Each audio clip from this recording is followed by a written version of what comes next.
already initiated, you should already know what this is. And for those of you that aren't, just chill. See, we're gonna get down to the other stuff here in a minute. But what I'm always trying to get everybody to understand is everything is vibration. So before we do anything else,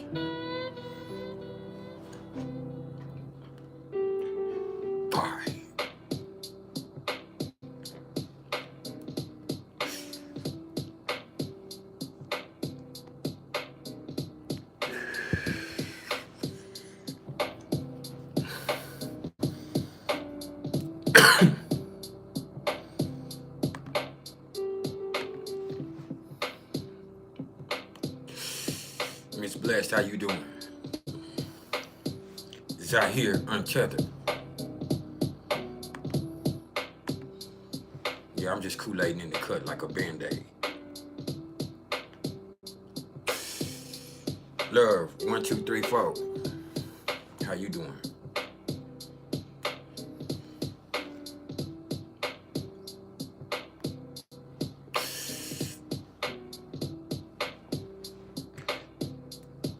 Yes, that is Mac Miller and Kurt Cobain on the thumbnail. Both Cancer moons and extraordinary talents.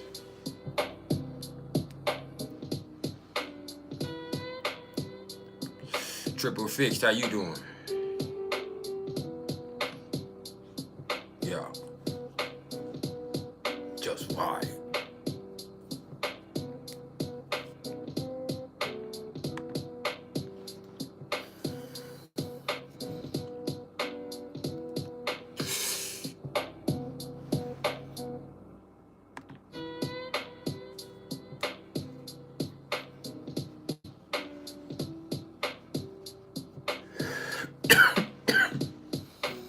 Where's everybody checking in from tonight?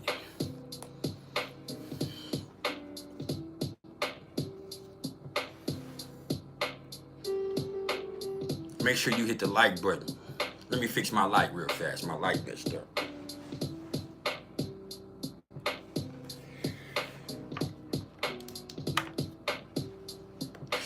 There we go.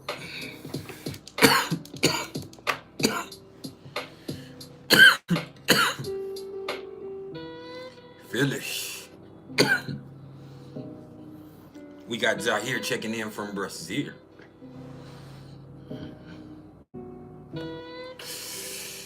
Yeah.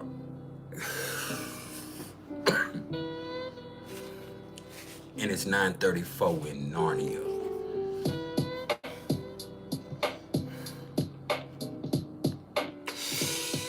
Miss Bless coming from the Bay.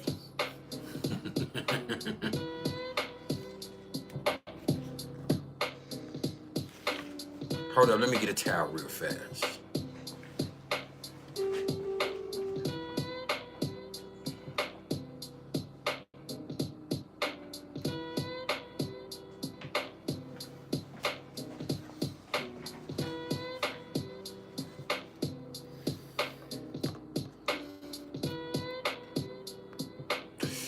Phyllis is on the East Coast. That's all right, Phyllis.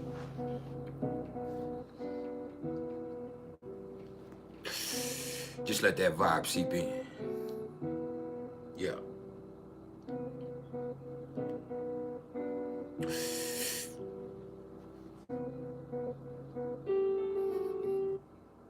Yeah. If you haven't smiled yet today, now would be the perfect time to do so.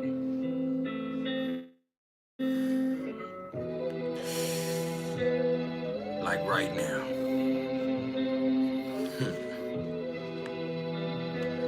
And if you can't find a smile for yourself, just allow me to be the smile on your face. Because at the end of the day, all I am is the smile on your face. Fine.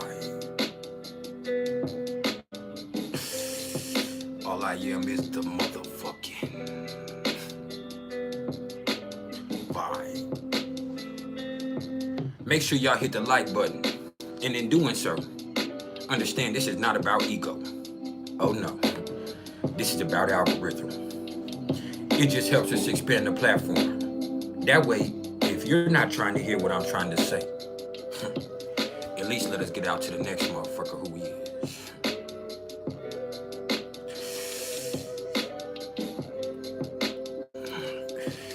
And that's priceless.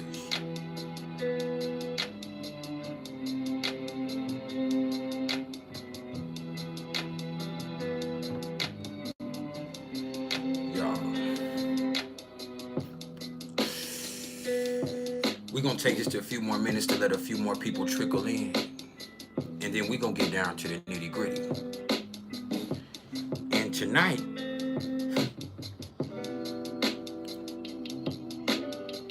the nitty gritty is gonna consist of us going through the transits that are touching all of us.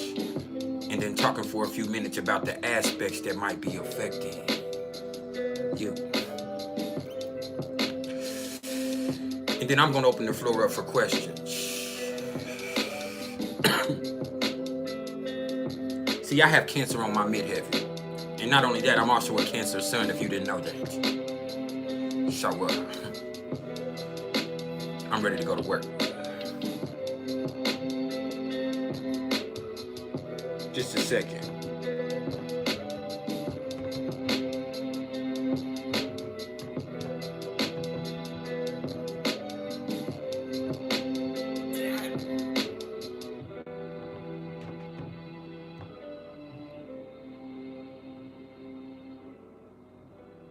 I fucked up. Hold on, y'all.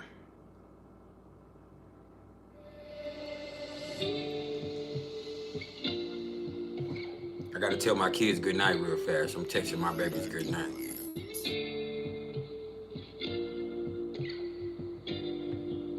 Texting my lady good night too.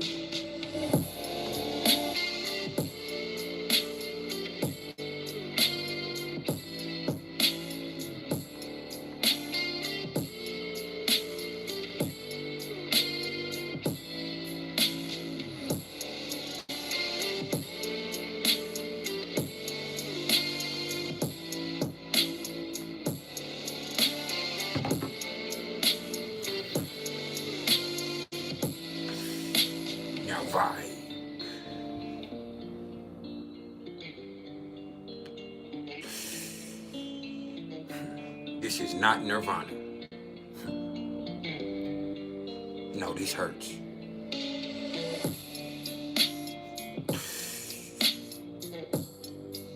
Yeah.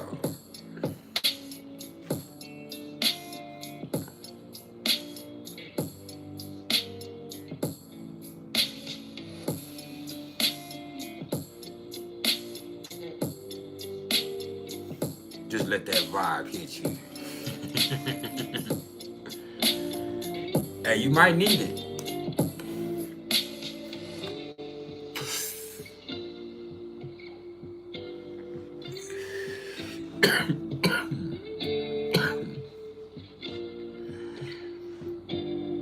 Everything is vibration.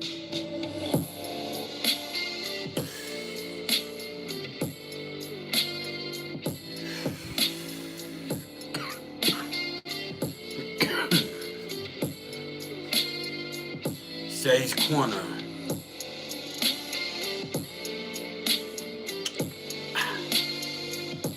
Ooh-wee. That's good. I ain't gonna lie, that's good. Or as Uncle Fernando would say, delicious. Shout out Uncle Fernando, man.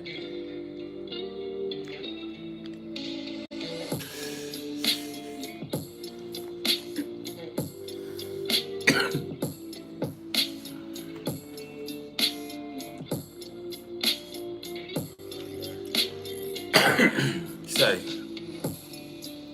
I don't know where you are in the world, and I don't know what time it is wherever you are in the world. And you're welcome to share, but I'm just telling you, here where I am at, it started to creep into the later night hours. We ain't into the late night hype yet, but we definitely in the nightcap. So we finna be on some grown folk shit tonight.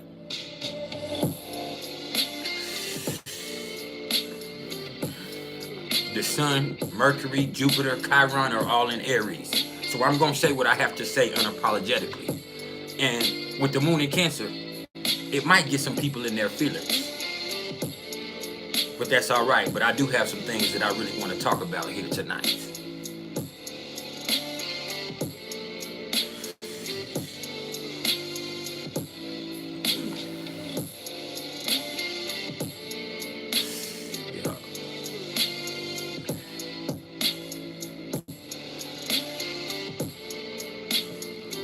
Empress Adele, mother of John, says she has to get up for work in less than 2 hours. Well, let's just call this the motivation you need to get you through your day or your night or however goes in England here at this time.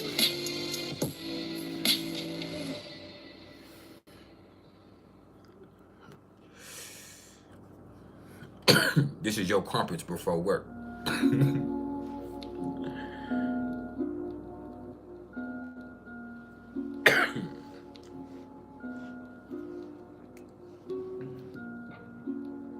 Oh yeah, Chiron is in Aries.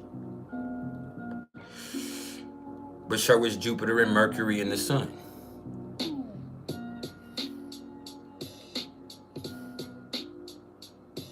Yeah.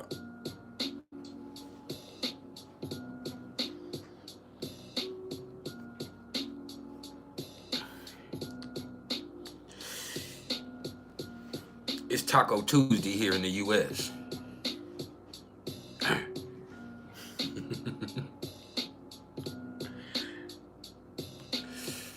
I had some street tacos about 3-4 days ago, and my stomach ain't been right since, so I ain't fucking around.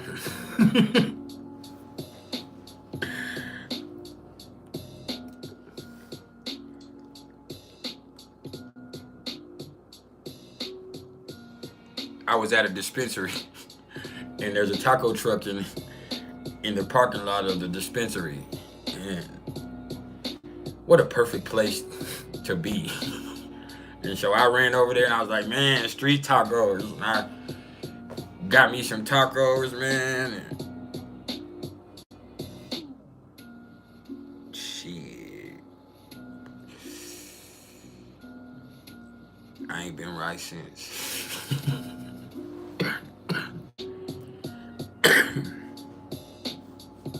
But yeah, that's all right.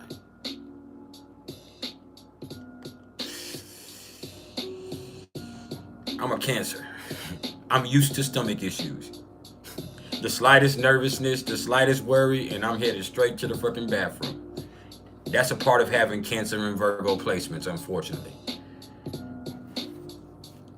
Like, having prominent Cancer and Virgo placements means spending at least a significant portion of your life fighting for your life on the toilet. And it sounds like I'm joking, but you didn't see me laugh much, did you? No. Should have tell your motherfucking ass, sir.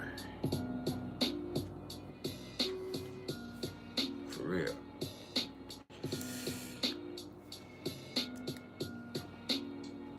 And another problem is, I love jalapenos and hot shit, but my stomach cannot handle hot shit. And it's like I can't help myself.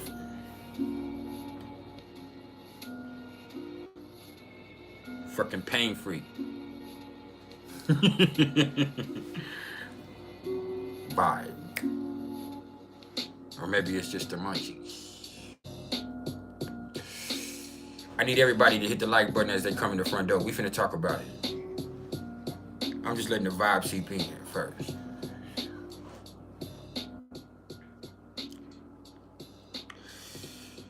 The mood is in Cancer. How you feeling?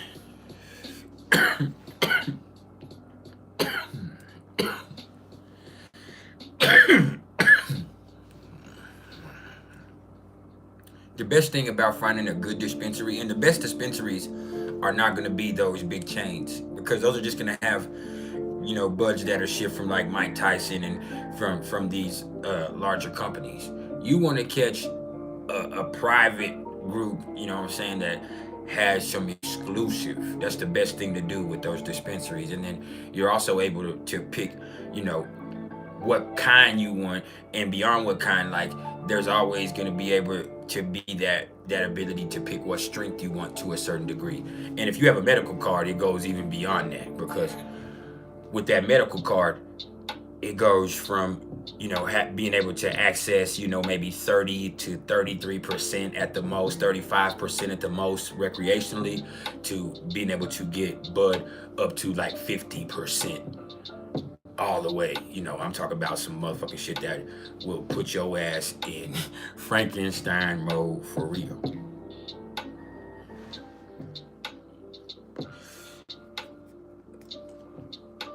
Now, right. Now,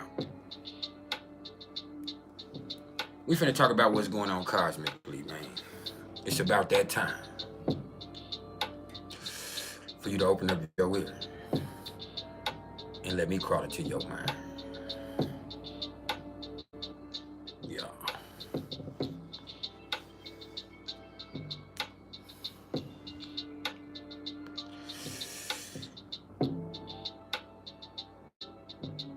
Say's Corner. I be getting bored with it sometimes, but this is also one of the only things that helps me sit down. And I don't want to make that be an excuse, but it's always been that. Like,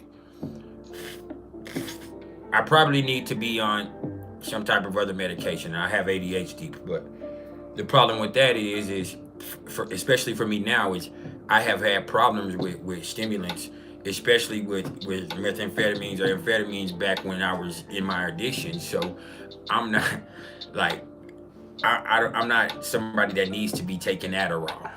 Like, that's just not good for me, because of me being the way that I am, and me struggling with things addictively. I would probably not be able to take it as prescribed. And so that's just something that I know is not healthy for me.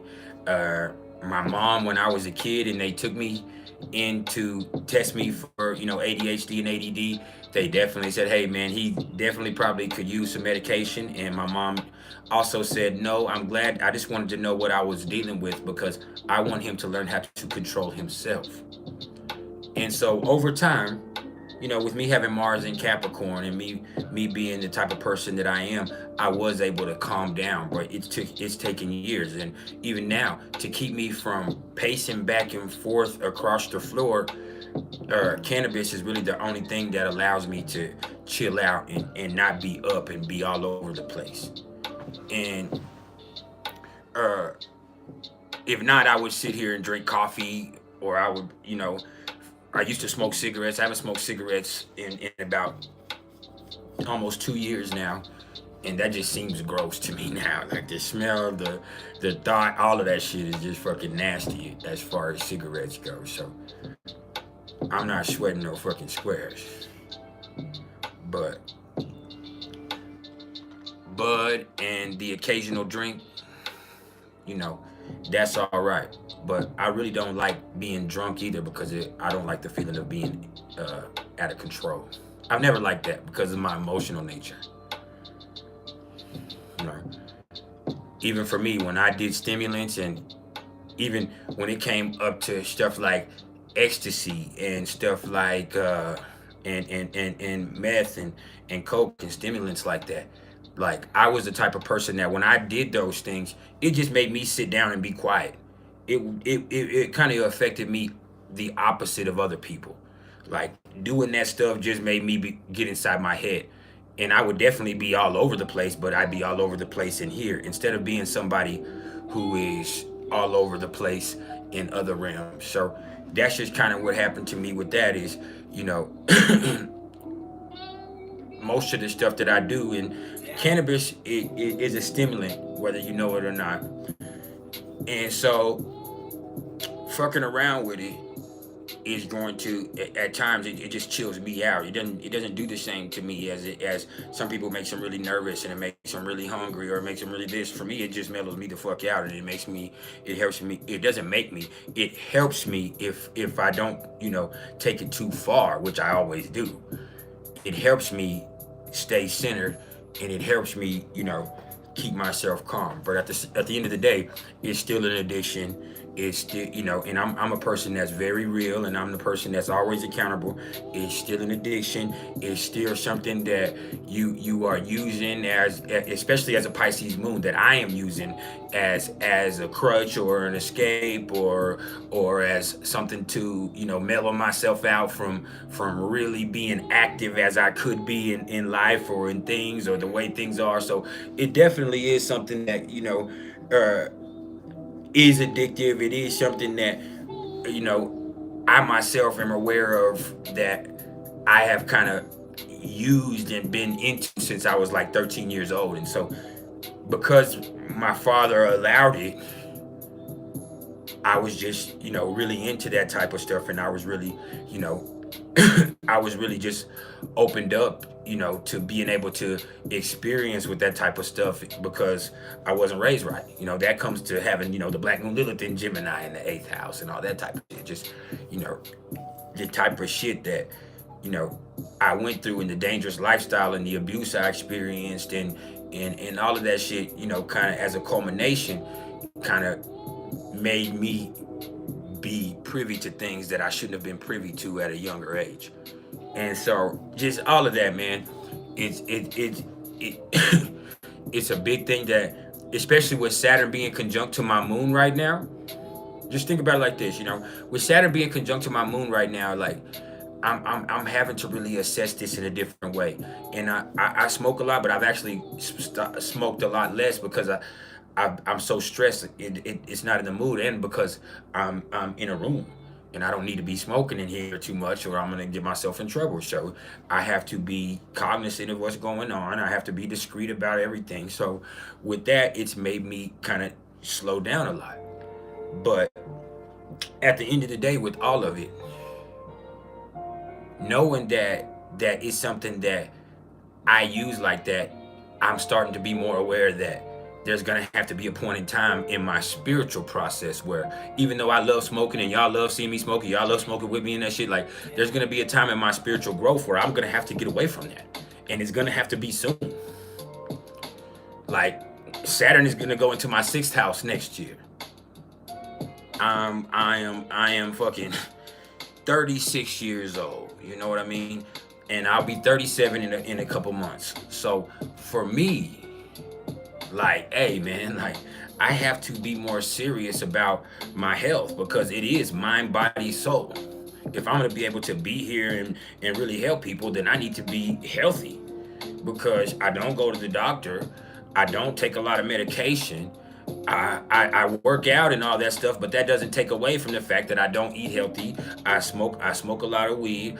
I stress myself out all the time, and I also have years of doing drugs, under my belt, here and there and in between prison bids and all that stuff. So with that, that just kind of shows that, hey, for me, I'm starting to see that, just like you, bro, getting bored with smoking isn't really what's going on. It's just, for me, I'm also starting to see that, for me personally, facing life head on without, putting myself in that space, or la la land, or whatever it is, that shit that I do with my Pisces moon, like it's something that I'm gonna have to address here soon, whether by choice or by force. Whether by choice or by force, I'm gonna have to start, and I have Jupiter in my sixth house, so that is something that's very lucky for me, is because it helps me be a lot more health conscious than a lot of people, and it's helped me stay a lot healthier than I probably should be, because I have Jupiter in my sixth house, and I work out and I do all that other stuff. Obviously, y'all see what shape I'm in and all that shit, but besides that, you know, it's just because I'm naturally a healthy person. I've probably only gotten sick like with the fever over 100, maybe 10 times in my whole life. And like I said, I'm 36, about to be 37. Like, and I haven't gotten sick in years right now. I got a fever like 3 or 4 weeks ago, but it was just like a quick, like, my throat hurt for, and it might not even been a fever, but my throat hurt for a day or two because of allergies or because the season changing or because I was stressing myself out and I'd been in this hotel room and just sitting up under incense. And so either way with that, I didn't, you know, I got to a point where I didn't feel right. But other than that, like, I'm usually a very healthy person. But I also, with astrology, know that Saturn is about to come in my 6th house. So I got to be more conscious of that too. So I know I got off task with that, but y'all spoke on not smoking, and so I just really wanted to go there and speak on that real fast, because that is something in my own journey that I'm starting to really have to address. And so if sometime in the future, like I said, either by choice or by force, y'all see me where I'm saying, hey man, I'm no longer fucking with it, I'm gonna tell you that, you know, that is a decision that I've made for myself, not just health consciously, but also spiritually. You know, and that just wants me to be able to calm myself down, either through meditative practices or just by personal control, other than me thinking that this is the thing that I'm using or this is the thing that I need to be able to sit down here and function. You get what I mean? So that's something that I have to address within myself, and this is something that all of us together might see me doing in our journey through this that we do together. All right. And so, ooh, that motherfucker there jamming. Oh, my bad. That's too loud.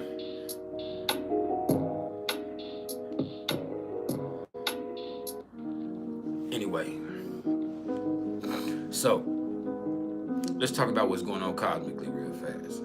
All right. Because there's a lot, not a little bit, a lot. So we got the sun. The sun is at 8 degrees of Aries right now. And let me tell you something, man. With the sun in Aries, there's a very impulsive energy out here. It's definitely out here. Some would call it selfish. Some people would call it assertive. Some people would call it aggressive. But really, it's just action-oriented. This is an action-oriented energy. If you don't want to take an action, we're going to make you react. So you got to be careful.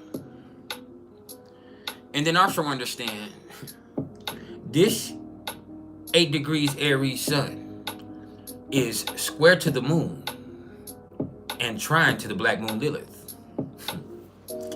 So, with the sun exactly square to the moon right now for these next few hours, it's a good thing you're here with me.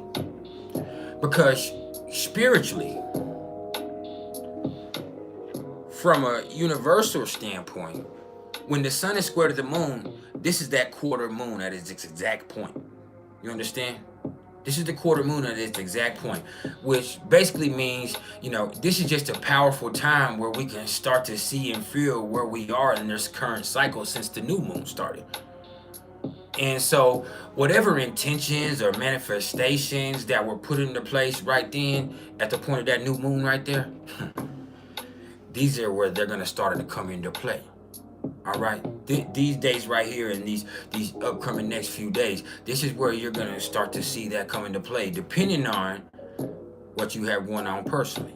All right, Aries is very personal. That's the thing about Aries. Sagittarius isn't as personal. because there has to be faith involved.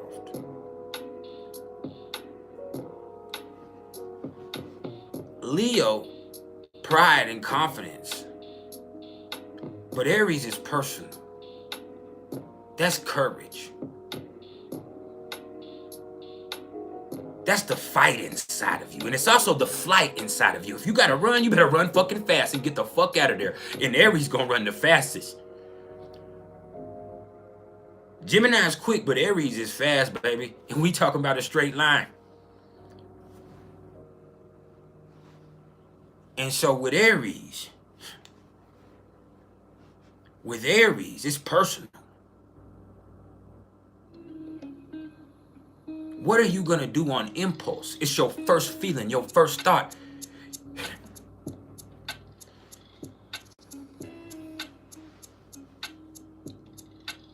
Your first action. With the sun, it's impulse. With the moon, it's feeling. With Mercury, it's thought. With Mars, it's action. With Venus, it could be one.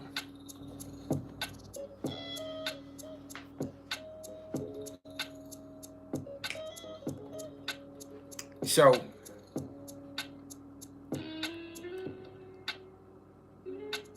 when you're seeing this, sun being square to the moon, from an emotional standpoint, though, this is something else. See, with Cancer and Aries, and the sun being square to the moon, our emotions are gonna be fucking raw. I mean, raw. And so for these next few hours, we can see ourselves kind of acting on feelings and impulses that we would usually be able to keep control of. See, this is where you could easily be triggered. And also understand, with the sun square to the moon, and this being Cancer and Aries, this is where somebody could easily get you in your feelings. And see, when Cancer and Aries are involved, and then somebody gets you in your feelings, and it happens to be in that negative way. See, this right here is where somebody could easily get the shit slapped out of them.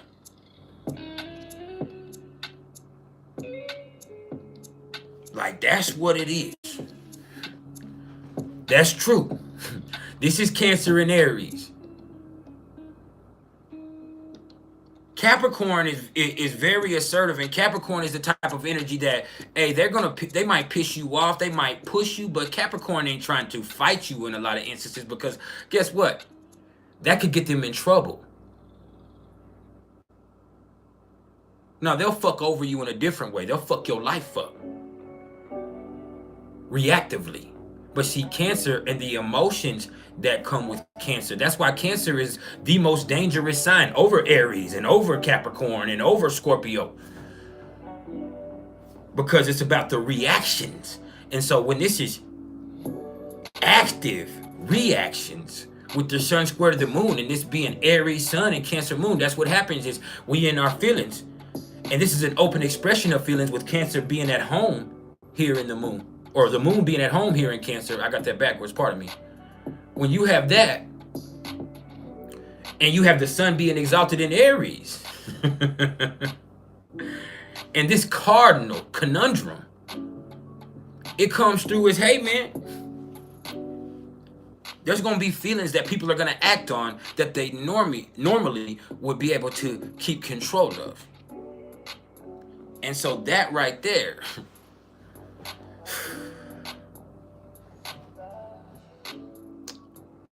that's interesting in its own right. And I ain't even got to the fun shit and the sexy shit yet. Nah. I ain't got to that yet. We finna talk about it though. See,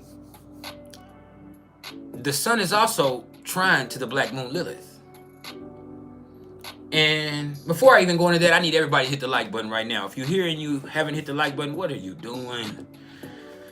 It's not for my ego. That is self-maintaining. It's for the algorithm. All right? YouTube is about interaction. Hit that like button. Now, thank you. Y'all are ladies and gentlemen and scholars. And so, now, with the sun trine to the black moon Lilith, this right here is prideful. This right here is brave. This is fun, but it's also downright dangerous. Yeah. This is Aries and Leo, man.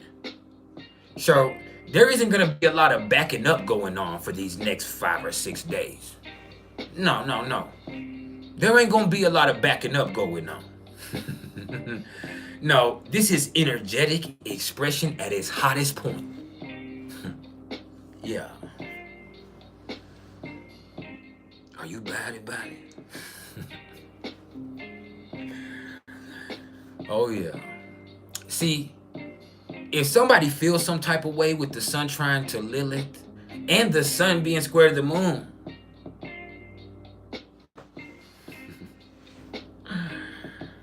oh, man. There could definitely be some major actions, major impulses, major conflict, and major drama. But let me tell you something else. With the sun trine to the black moon Lilith, and with Venus conjunct to Uranus, which we're going to talk about here in a minute.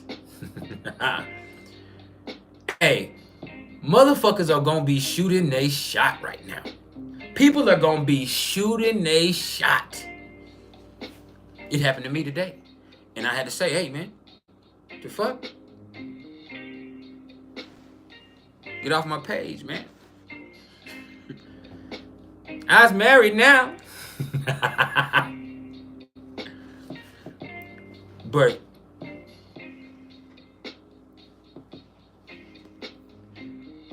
it's just, man.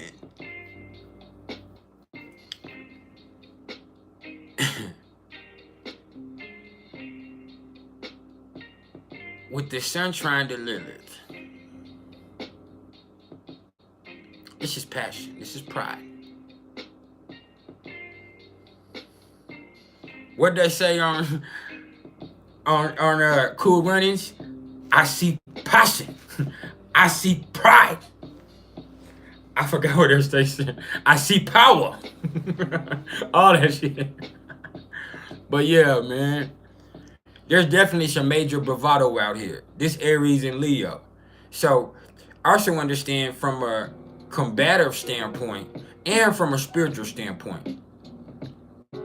This could where you see yourself reacting to things because your pride is involved and now you want to fight. And hey, just remember, man, like, Rome wasn't built in a day, but it could be destroyed in 1 minute. You drop one bomb on that motherfucker and it's gone.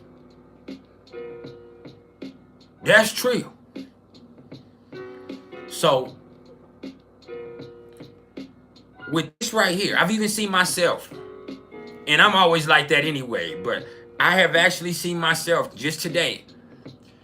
I was on Facebook, and there was a guy on one of my posts. He came on there and he kind of he was reacting to one of, he was on one of my video posts that I have, and so he came on there and he was just kind of saying that because it said Pluto in Aquarius. I think it was the last live I did, and he was like, Pluto's in Capricorn, and I was like, Pluto is in Aquarius in tropical and Placidus system which is what I am using right here. And he said, well, then you don't know what you're talking about. And so he tried to give me the whole Vedic approach and tell me I don't know anything about Vedic and nakshatras, not knowing who I am or anything like that. And so I calmly just told him, hey, man, like, you don't know who you're talking to, bro. I will embarrass you. So I should have probably had the session. I was like, I will embarrass you, bro. Like, just leave me alone, bro. Like, don't come on here trying to flex on me on my post. Like, bro, if you are more prevalent to using sidereal and Vedic, that's cool. That's your preference.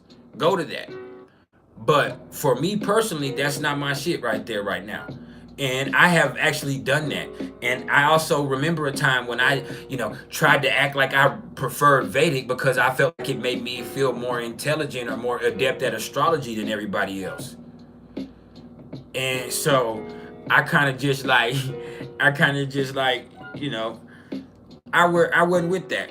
And I had a lot going on, and I still have a lot going on with Saturn being conjunct to my moon, and then the moon was conjunct to my sun right at that point. And there was just, for me, I was in one of those really expressive moments, and then so, and I'm like that anyway. And so when when it boiled down to it, like he just kept kind of trying to come at me and say I don't know what I'm talking about because I don't prefer Vedic and that Vedic is more accurate and this and this and this and this. And so, and because he knows he's also an astronomer, and sidereal follows astronomy is what he's trying to say. And so I just was like, you know what, bro, I don't want to. I stopped answering him. And he was like, "Oh, so you don't have nothing to say?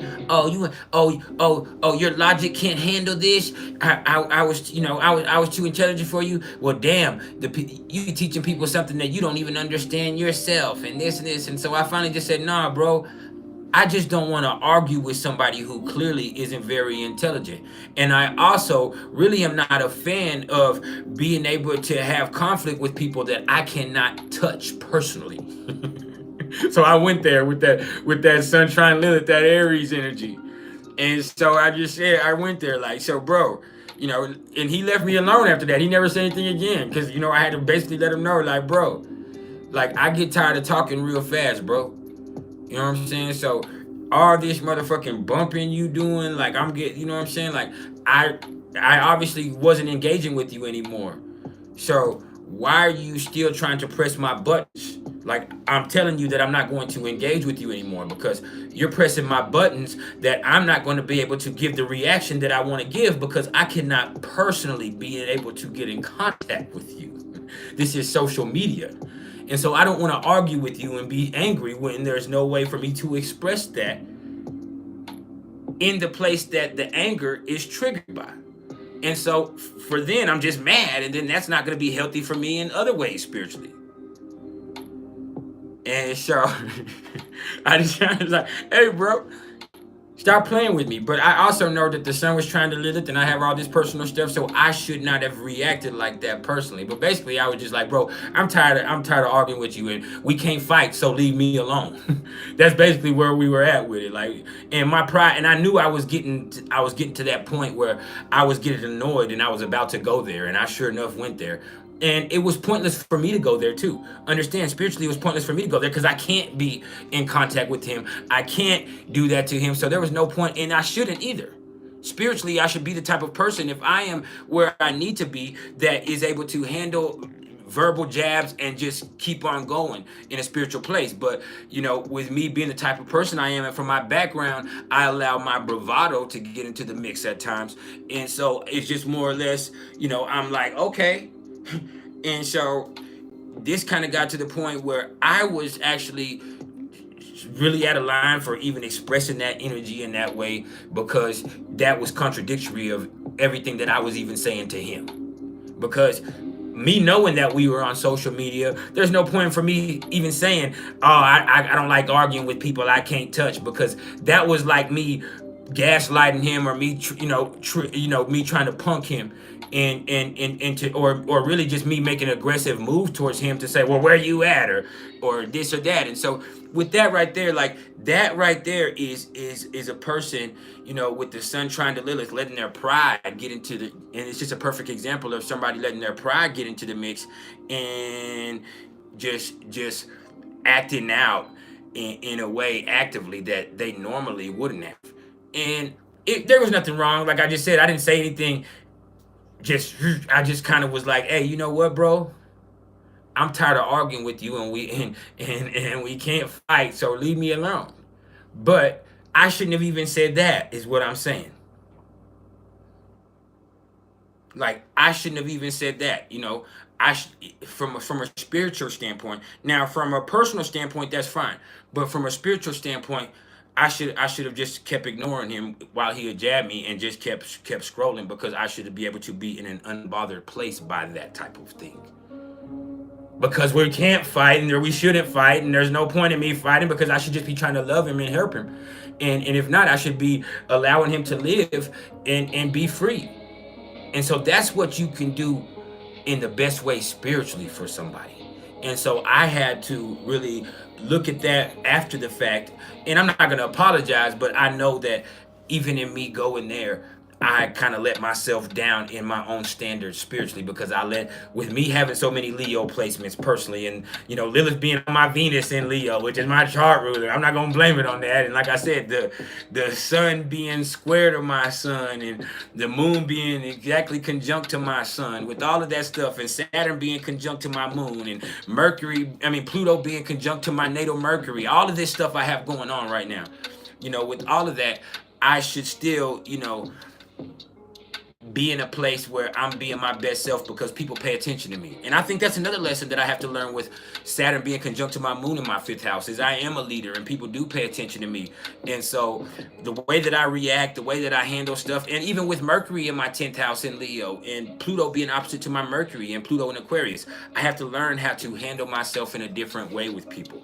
I have to learn how to handle situations in a different way, communicate in a different way.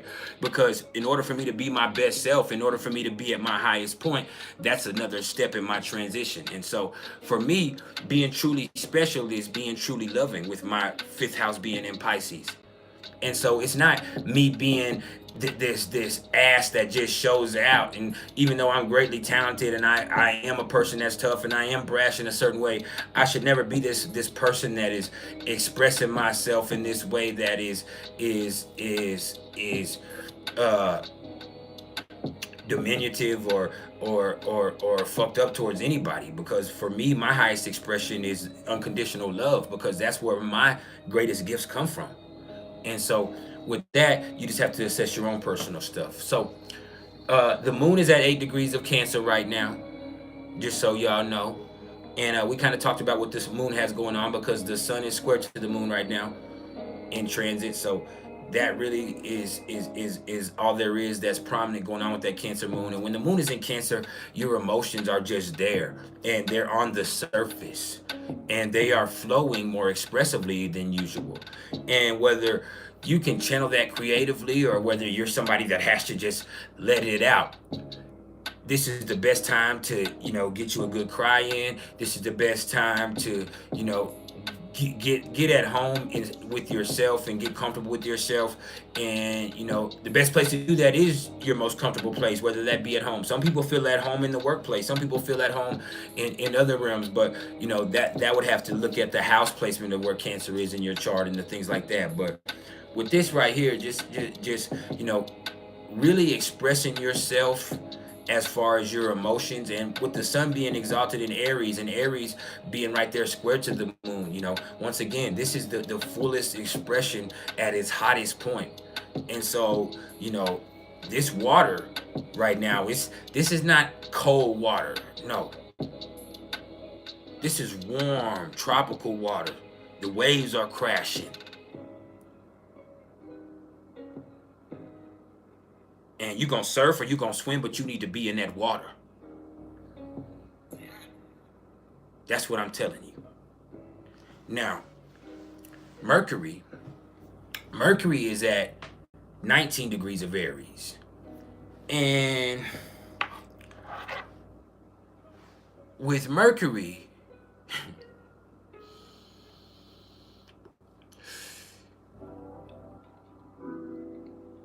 your first thought is your best thought with Mercury and Aries. This is a very intuitive time, whether you know that or not.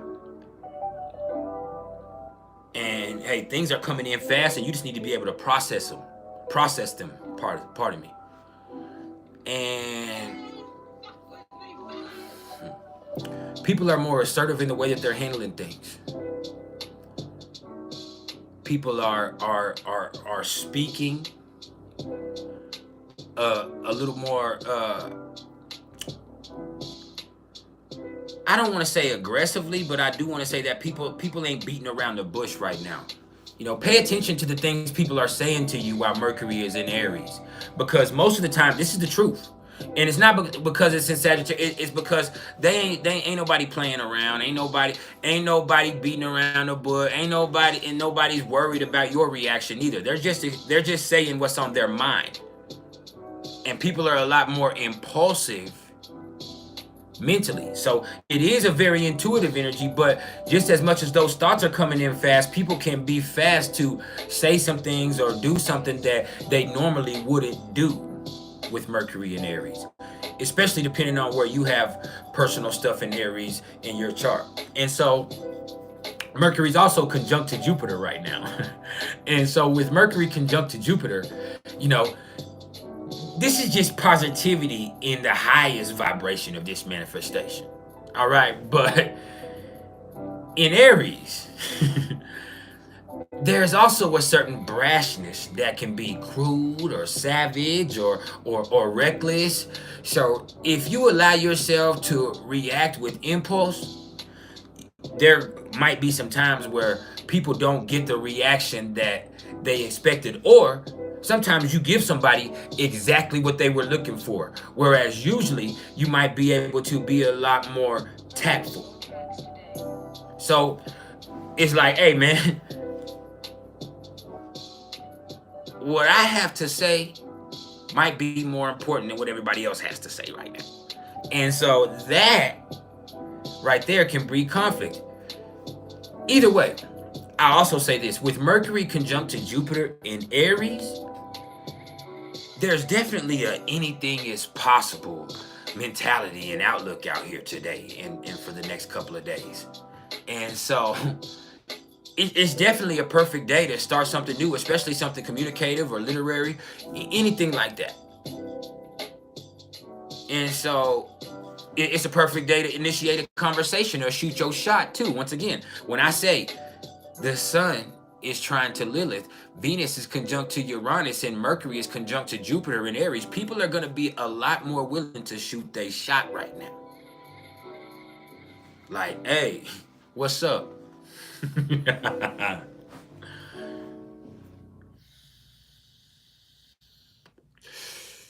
Now, I'll say this, Empress Adele, Mercury in Leo is foot in the mouth syndrome. You ain't got to worry about that as much with Mercury in Aries, because people really, you know, it's there's not as much pride involved to where you might say some shit just because you say it, or exaggeration like with Leo. With Aries, people are kind of shooting straight from the hip, and shooting straight from the hip. There's not a lot of putting foot in the mouth. There's putting fists in people's mouths. There's that, but that's something else. With Mercury in Leo, there's a lot of putting people's foot, you know, people putting their foot in their mouth, because it's kind of like, hey man, like I'm jumping now, and I have Mercury in Leo, and I put my foot in my mouth a lot of the time, and so I'll definitely get into that. And Made by Design 31, you said, do I have any advice for Saturn return in Pisces this year? It's been okay so far, but some advice would help. You have 2 more years to get through it. Well, I'll talk about that for you here in a minute, all right? I got you when I talk about Saturn. So, I think that's it with Mercury, man. Mercury's conjunct to Jupiter in Aries. So, this could be positivity. This could be assertiveness, but this could also be brashness, savageness, recklessness. You know, people could be a lot more crude, you know. I saw a post today where a motherfucker said, he said, man, I can't drink because when I drink, I just want to suck some dick. And I'm like, what? I see dudes being so fucking perverted on a daily basis that, like, that shit is crazy. And, like, it's out here. It's out here today. Like, this next few days could get wild. Even though it's in the middle of the week, like, this next few days could get wild for some people. especially when when the moon goes from Cancer to Leo here going towards the weekend. When the moon goes from Cancer to Leo and then Lilith is still in Leo, hey man,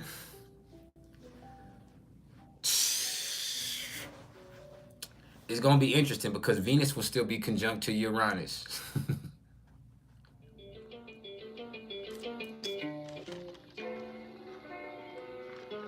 Whether it's savagery, whether it's crudeness, whether it's craziness, like people just gonna be out there, man. Like people gonna be out there, man. You'll be amazed at even what you yourself might say or do during this time, because that initial, we got a badass Aries stellium, but the good thing is Chiron is there. So if you're able to hold yourself accountable for everything that you're doing right now, then there's a lesson in the mix, and you could definitely be able to grow and learn from this. but hey man, that don't mean that you ain't gonna be bumping your head or fucking up or bringing yourself into some type of impulsive environment, because that's kind of the space people can easily get in right now. And so thank you, Ether Smith, for the love. Whoever Ether Smith is here, you know, I love you. Thank you for the donation to the Cash App. That's love. Now, Villanita, where you been? I hope you doing well over there, wherever you at right now. You in the UK, you in Spain, you in Germany?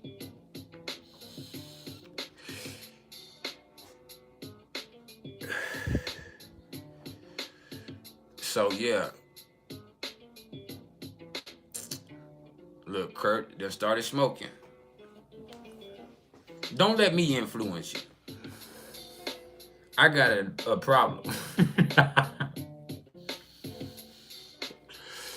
Now, let's talk about Venus. All right? Because Venus is in Taurus. All right? And Venus is at 14 degrees of Taurus right now. And so, with this right here, this is a very indulgent energy. Not only is it impulsive, it's also indulgent out here. Motherfuckers want to, hey, if we gonna do this shit, we finna do it well, and we're going to experience the whole thing.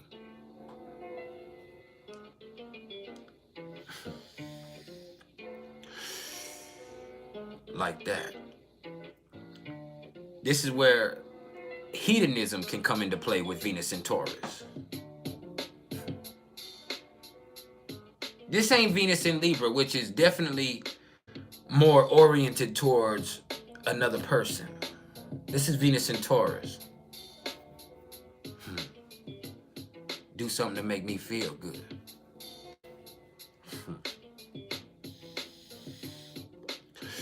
All of that. Now, Venus is conjunct to Uranus. So, with Venus conjunct to Uranus in Taurus, oh man, this is a jolt of excitement.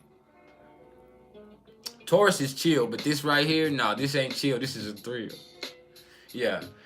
And, you know, with Venus being in Taurus and Uranus being in Taurus, this is also the possibility of unexpected pleasure or unexpected money coming into your life.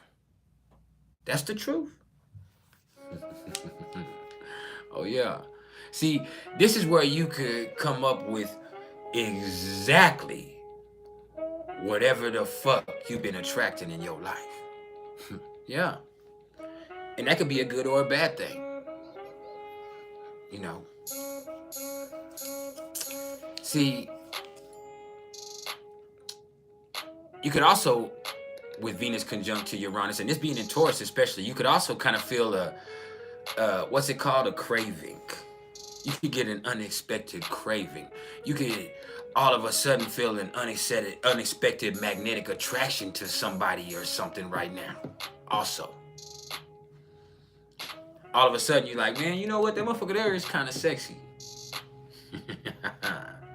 Royce Alexander Cunningham, how you doing? And so, with Venus conjunct to Uranus and the Sun trine to Lilith and Mercury conjunct to Jupiter. Oh, man. See, sticking to a routine or just one allegiance, it might be a little bit more difficult than usual. And like I said, this is Taurus.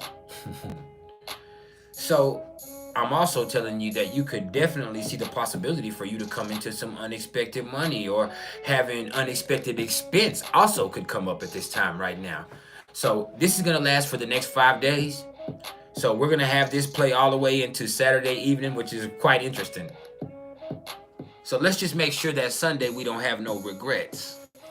Which you might. I won't, but you might. I have Mars in Capricorn. So for me, I keep it under control.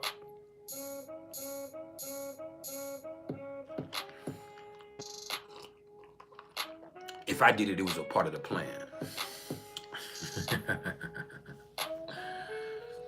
Royce Alexander Cunningham, you said, how often do you have a Black Moon Lilith return? Every 9 years. The Black Moon Lilith moves every 9 months, so every 9 years.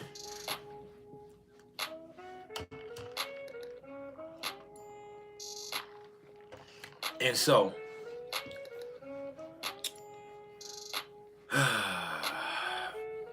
let's go to Mars. You worry about the wrong thing about what I'm drinking now. You worry about the wrong thing. It's good. Can't sip it too many times or I won't be able to, I can't be here with you in the way that I need to be here with you. So just chill and mind your business.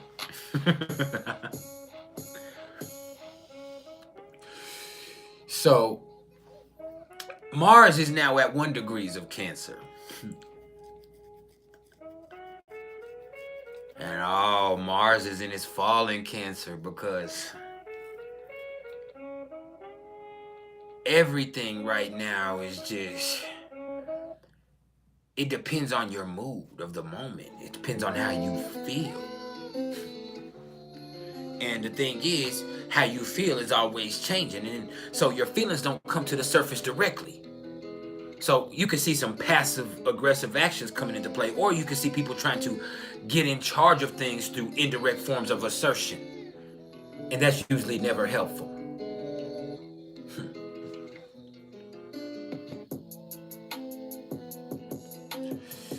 Yeah. That could be a problem for anybody. And see, Mars is trying to Saturn right now. And this is Mars in Cancer trying to Saturn in Pisces. And this is going to be going on for the next week, a week and a half. And so it's going to be a lot harder to get stuff done. You know why? Because everything is so fucking emotionally influenced right now. But with Saturn, if we can take the time to deal with and or channel those emotions into some type of creative way, we could be capable of accomplishing a great deal of things right now. And it's because everything that we do is handled with such care. You ain't gonna do shit unless you feel some type of way about it. And hey, if you can find some type of way to channel that productively or creatively, then you're going to be able to make something that lasts, something that's real to you, something you feel strongly about because it was made with such care. But if you allow yourself to get into one of those moods or one of those depressions, you won't be able to get shit done. Take that from me. Take that from me. Now, let's talk about Jupiter real fast. And we've already touched on Jupiter because Mercury's conjunct to Jupiter. Let's speak on it real quick. So Jupiter is now at 18 degrees of Aries. And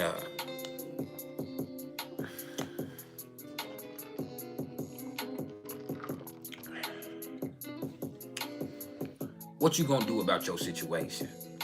See, with Jupiter in Aries, all it takes is an action. If you take a step forward, you're not stepping alone. You got God or the universe or whatever you want to call that higher power with you. Allah. Like, with Jupiter in Aries, you just got to be willing to, take charge. Because if you take charge, you have a divine army behind you. Remember that. But you have to be willing to take charge. But also remember, with Chiron being in Aries, you can't hold anybody else accountable or blame anybody else for what you've become.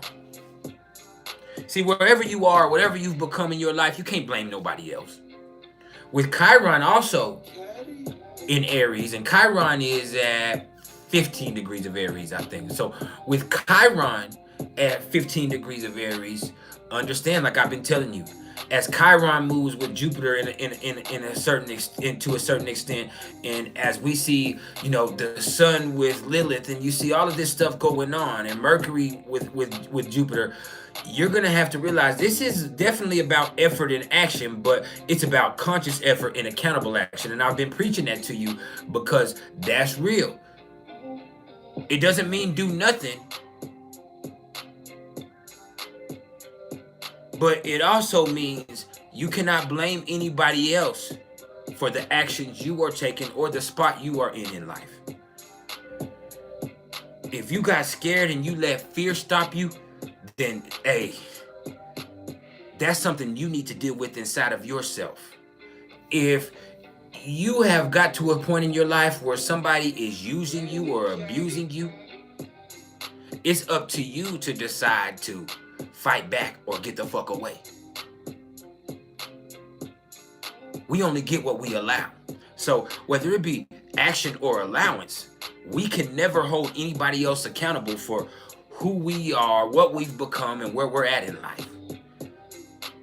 So if you're conscious of that and you're willing to take actions towards doing something about it, then you're unstoppable, because guess what?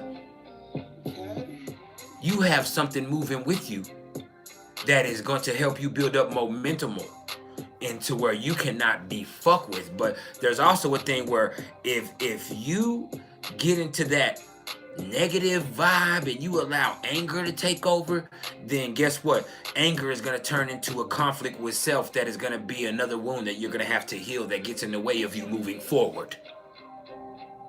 So let's not get that twisted ever. Ever.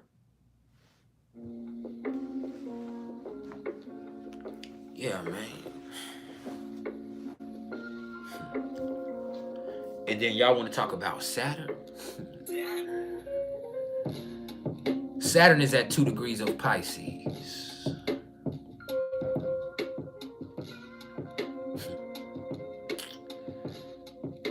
And see, with Saturn in Pisces, what you get are situations and feelings that are inescapable.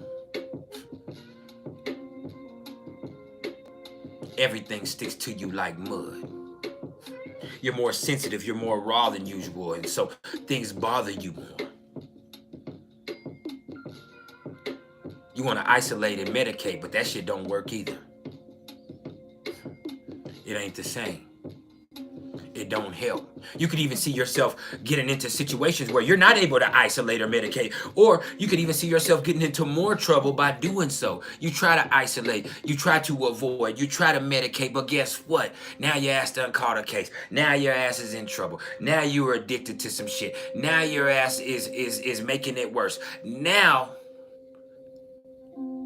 there's disillusion and confusion into the mix. And it's all because you couldn't cope. You couldn't deal. You couldn't keep it real.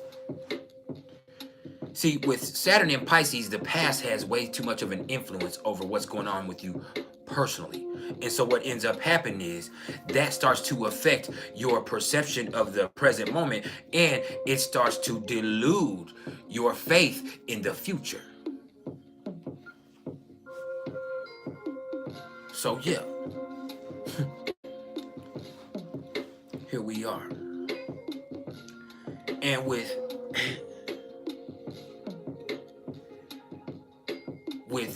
Saturn,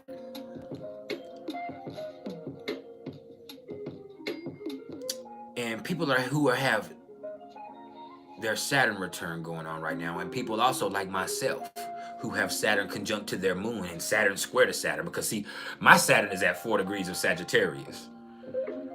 My moon is at 8 degrees of Pisces. My sun is at 4 degrees of Cancer.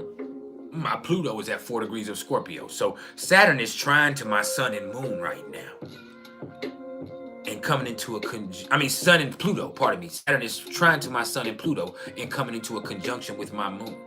And then I also have Pluto at 0 degrees of Aquarius, exactly opposite my Mercury, which is at 0 degrees of Leo.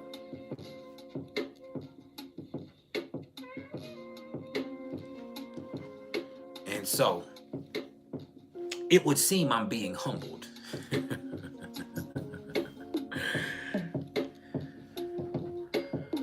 But see, the thing is, when you're operating spiritually, you don't need to be humbled. And with Saturn being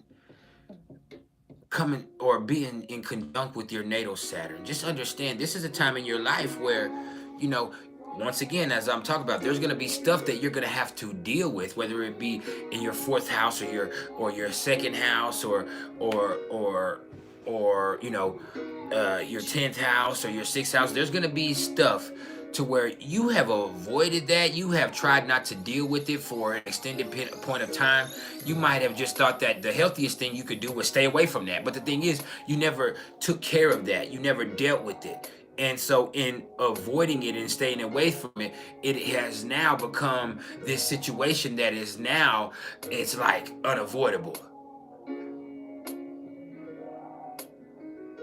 This is an unstoppable force and an immovable object. You being an unstoppable force and this being an immovable object in your path.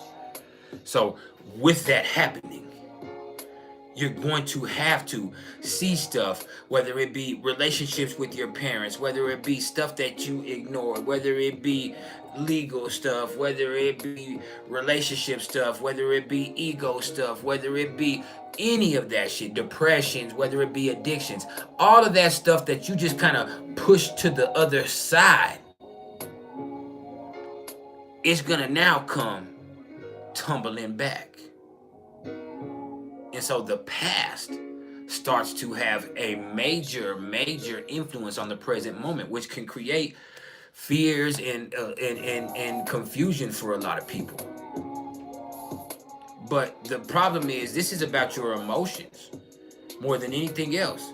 So what you got to do is, hey man, learn how to cope with stuff in a healthy way, deal with this stuff, and then you will see a level of emotional understanding and a level of emotional strength that you have never been able to experience before. You're going to be able also to have a level of compassion for other people that is going to be limitless, because you have experienced excruciating spiritual pressure. And so that's what ends up happening when you have a Saturn return in Pisces. Pressure bursts pipes.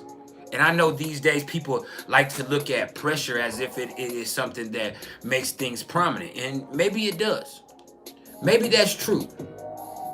So with Saturn in Pisces, pressure starts to build up in certain periods of your life or areas of your life to where, hey man, that pipe is going to eventually bust. and that water is going to flow. And when that water starts to flow and spray and come out, things are going to get expressed and experienced that allow us to receive a level of divine understanding that maybe we were blocking ourselves from because we weren't willing to look at ourselves. And so all of that kind of helps you also be able to, you know, really have compassion for other people, because now you have been exposed to something that is a lot more, you know, real than the illusions and la la land that you kind of want to put yourself into sometimes. Like, you are with people with their moon in Pisces, and even people with Saturn in Pisces, that whole people that were born at that time, like, these are the type of people that, you know, they feel things so genuinely that they try to stay away from shit that makes them feel that type of way. And so there's always going to be a point where something comes up that's unavoidable. And so when they're confronted with something that's unavoidable, they're going to have to know how they react to that to know who they are. And so realizing how you react to unavoidable situations that you can't escape or you can't ignore is just going to give you another level of understanding for yourself, which gives you more empowerment personally. So there's that. Yeah. Let me switch hats. Yeah, we in this thing now. And so,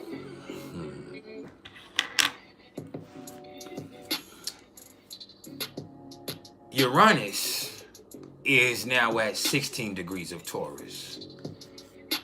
And, hey, man, because the way that things are just shaky from an economic standpoint. Like, there's a whole bunch of different ways you can assess this, but that's really what this boils down to right now. Whether it be because of global conflicts, whether it be because of messed up trade agreements between countries, whether it be because of the pandemic and the nature of business just being in flux and changing right now, things are really shaky from an economic standpoint. This is not a market that you could predict right now. There's no way to tell where this market would go. This time a year and a half or 2 years ago, people were yelling, Dogecoin to the moon, and people were just really getting into this cryptocurrency thing. But that didn't play out how people expected.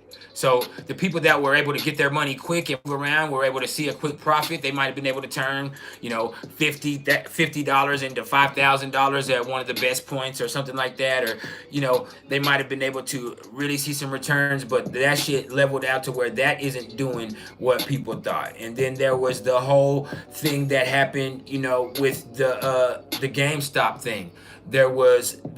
There's so much stuff going on, and as I've told people, I remember when I was out there on a ship and I was leaving from port in Cali, and as we were leaving out to go out to sea, like I said, you could just see ships for miles waiting to come into port, and some of them had been waiting for almost a year or longer than that because of the pandemic and because of the way that regulations had changed. They now had to wait for something or do something to where they were now no longer able to bring what they had to bring in, so they were having to find other ways to unload their ship onto other ships and try to do things to where they were not able, not losing their business, but they were also being in what's the word I'm looking for? In accordance with the laws. And so that was something that I saw going on. Once again, you see United States and China are flexing with each other right now. Russia is having its problem right now. The United States and China are flexing with each other over Taiwan.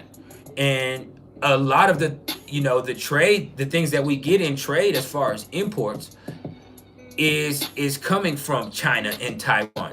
If you look at anything from the 90s and and from the 80s and even into the early 2000s, you're going to look at the color of things, and you're going to see things saying made in Taiwan, made in China. And people became more cognizant of that, and people wanted to be more local and buy more American as Pluto came into Capricorn and things like that.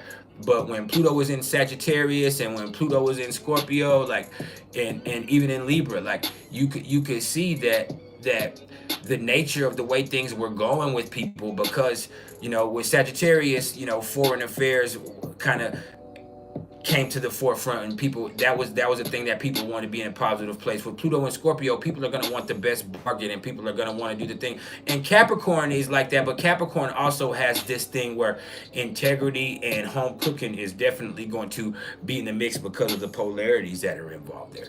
So that's definitely something to think about, and with that. So with Uranus in Taurus, things are just really shaky from an economic standpoint, and there's no way to get a prediction on what the market is about to do unless you are psychic, and some of us are.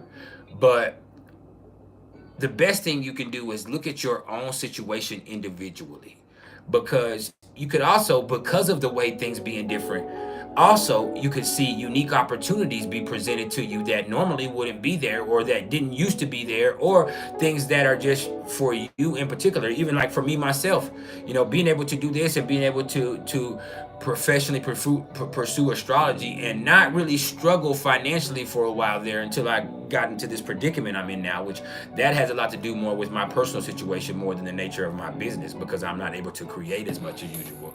So I'm not able to generate as much business as I have, and then I have this crisis going on where I'm having to, pay for a hotel, or I would end up being homeless or locked up. And so being with that right there, like, I have to, I have to make sure that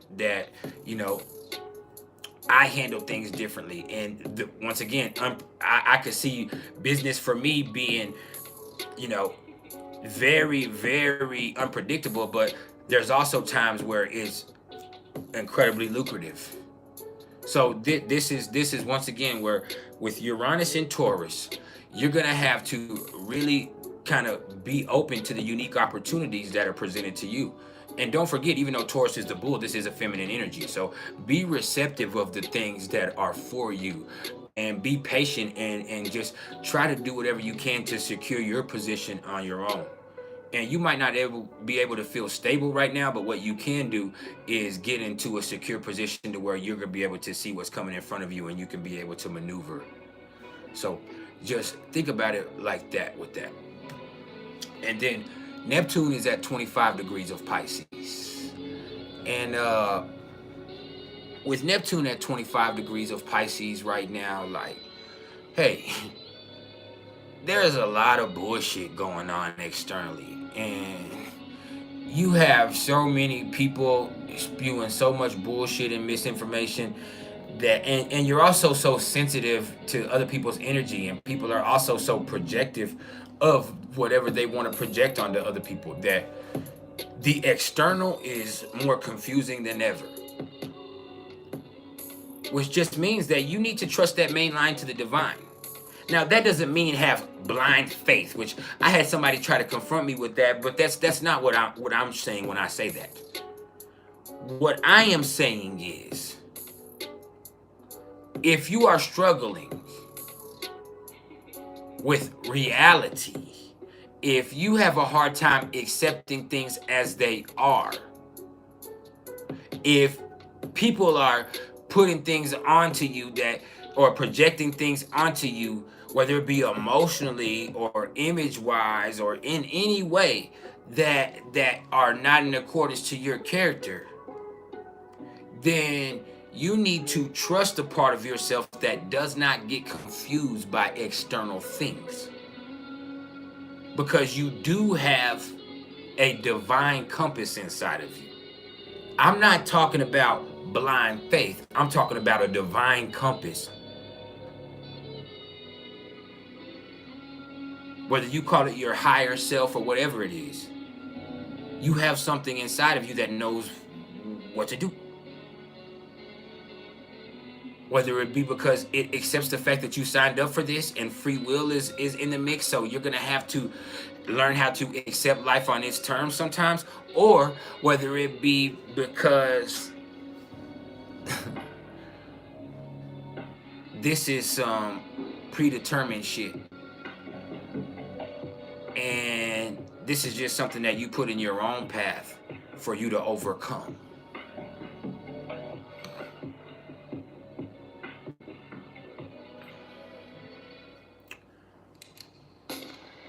Or whether it's you believing that God tests his strongest soldier, whatever that is.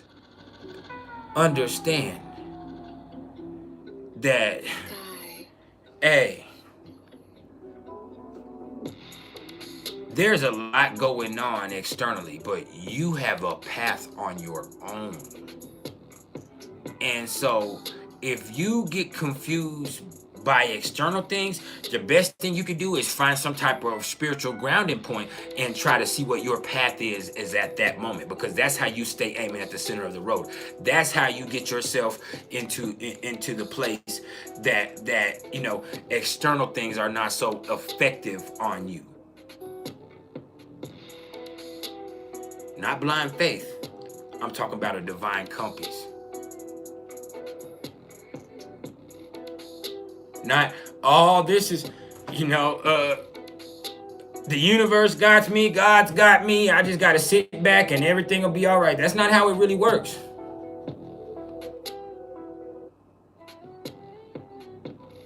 That's not how it really works.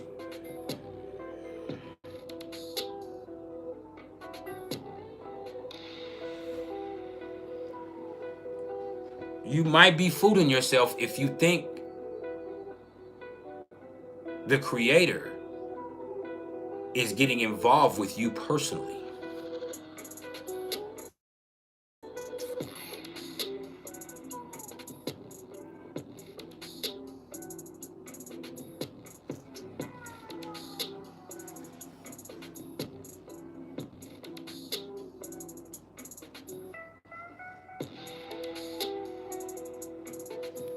If you think, listen, if you think God helped you get a new car, helped you get a new job, but ignored 1 million children that starved and died today, or were abused, or were used, if you think that, then who's really tripping? And what are you have to ask yourself, what exactly are you serving, and where did that actually come from then? That's what I'm saying.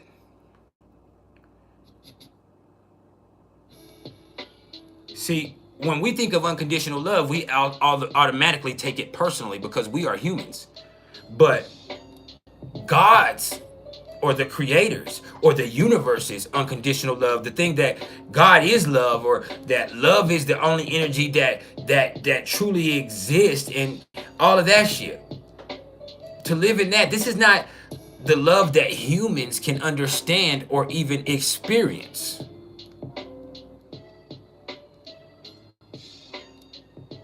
That's the truth of it, because that love that is non-sectarian, non-exclusive, non-judgmental. It's truly unconditional in every way, to where it can't interfere.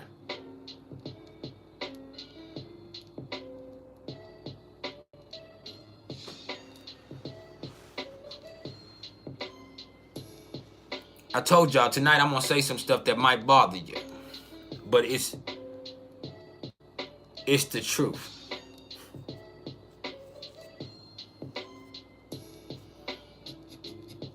Another thing before I even go to Neptune, let me tell you something else, since we're in this Neptune and Pisces culture.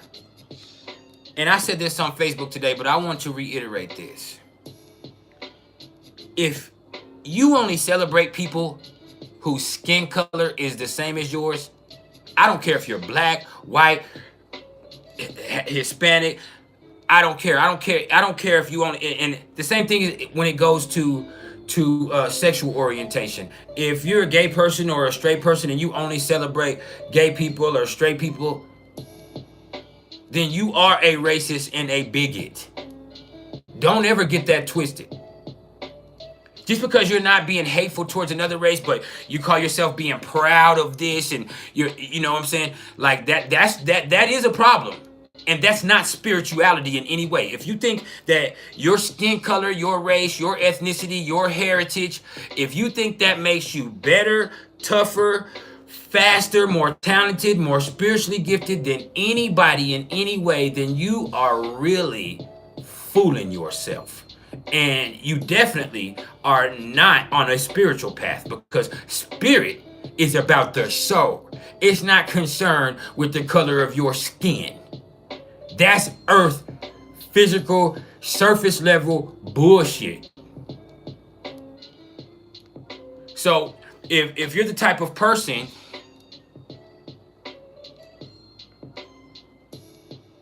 that says, I celebrate this excellence, or I celebrate this power, and this ain't nothing but this pride, I understand that, but I also want you to know that you are getting away from your spiritual path. You are getting away from your spirit, because once again, you are too proud of the flesh. You are concerned and concentrating on the flesh.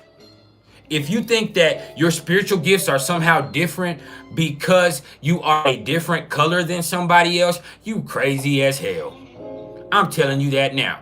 If you think you somehow have different spiritual gifts because you were born in a different place, or because you have a different color skin, that's not how it goes. That's not a spiritual gift then. It's a mutant power then, ain't it? If it has to do with your genetics, it has to do with your skin color, that's a motherfucking mutant power. That's not a spiritual gift. Right? But now you don't want to be a fucking mutant. Y'all crazy, man.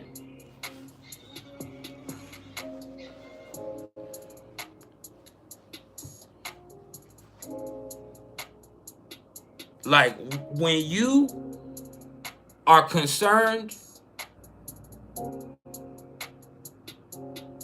with race, you are spiritually out of place.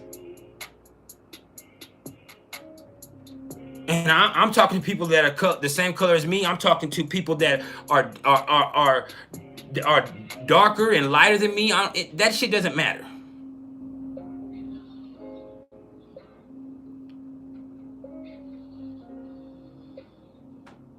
If you think the color of your skin separates you,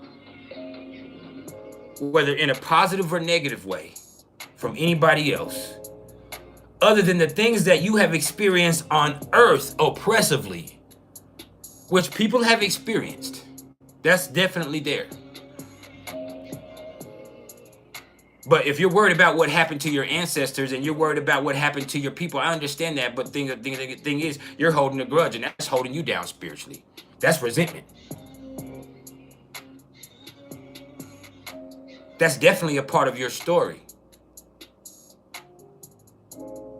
But if I was going to be mad about shit, hey man, I'd be mad here all day fucking long. I could be mad at God. I could be mad at my dad. I can be mad at my family. I can be mad at the universe. But most of all, I can be mad at me.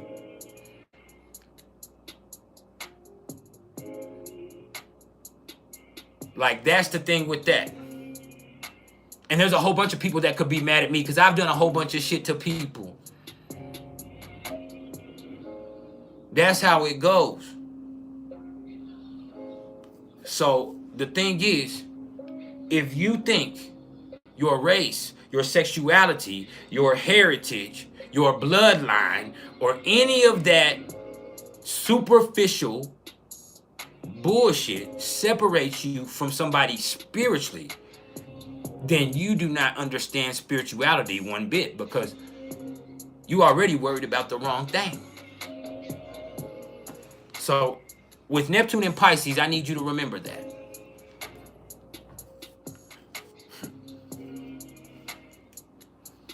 And also understand, I'll save this for in a minute. So Pluto is at 0 degrees of Aquarius right now. And hey, man, this is where things are going to happen that force you to have an open mind.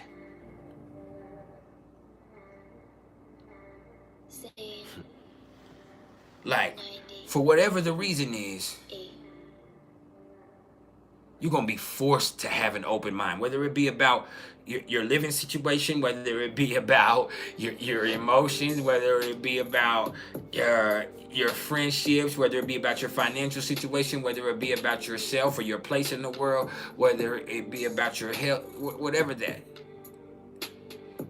You're going to have to try something different and have an open mind.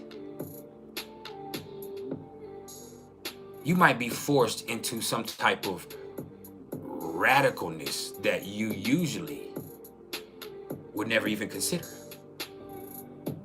See, this is bombastic.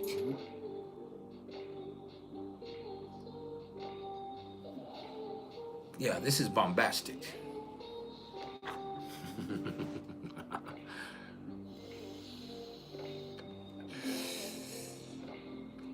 And this is just that initial dip. We just gonna have this for a few months, a couple of months, and then we're gonna retrograde back out of this. All right, we gonna retrograde away in a few months, but right now,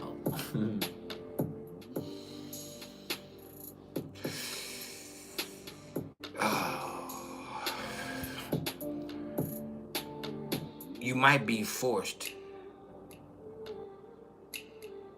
to be willing to accept things that you never even considered before.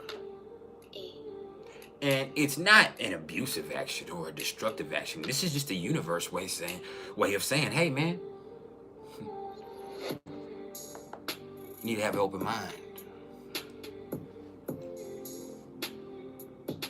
Not only will you learn more, but you'll also be smarter.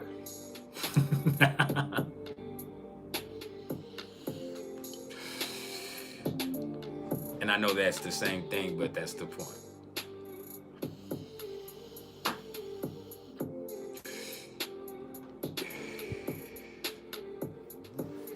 So, just remember that. And then,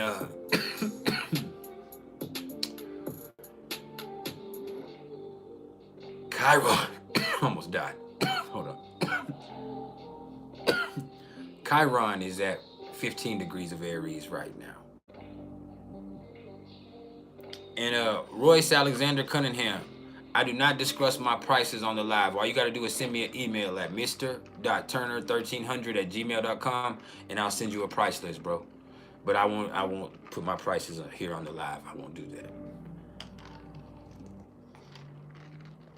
Because that then makes them open for discussion here. And my prices they're non-negotiable. You know what I mean? And so once you do that here and I share that here, then that allows people to have their opinion here, which would probably either blow my head up or irritate me, or it could do nothing. But either way, the nature of business would be better for us to do that privately.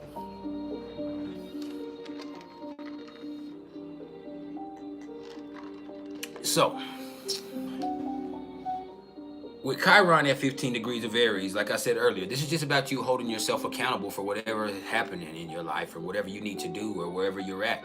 Because through holding yourself accountable and becoming more aware of your situation, you're then more able to take an action to make it better. So this is self-awareness. This is Aries. Self-awareness.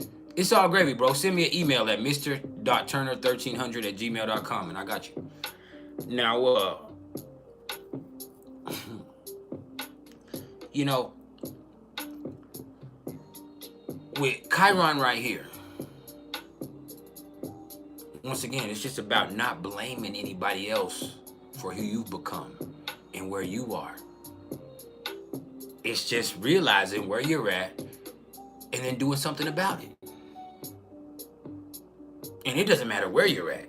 You're always going to be able to improve or advance. It doesn't even have to be improve with Aries. It's about advancing. You advance the ball no matter what.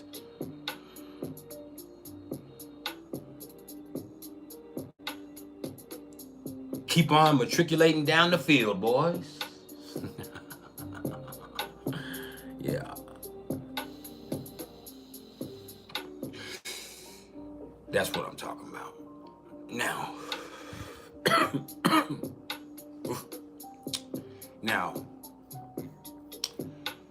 the black moon Lilith is at 8 degrees of Leo. And see, with the black moon Lilith in Leo,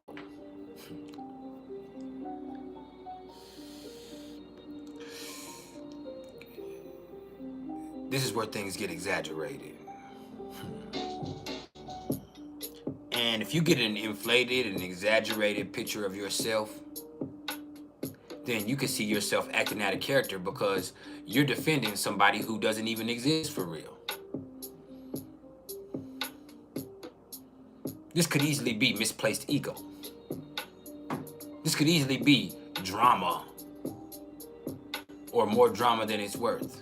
But in the higher vibration, and there is a higher vibration of Lilith that you can get to through shadow work or through just being willing to deal with this energy without letting it control you.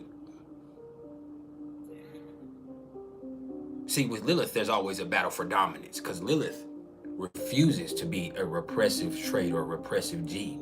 So you either have to learn how to work with it and deal with it and integrate it into your personality in a healthy way, or you allow it to keep continuing problems in your life that you're going to have to keep dealing with situations that, because this unevolved part of yourself keeps coming to the forefront in unfortunate times, then you just kind of keep having these things created, or you keep having to backtrack, or you keep having to address or do damage control because this is not something that you've actively integrated.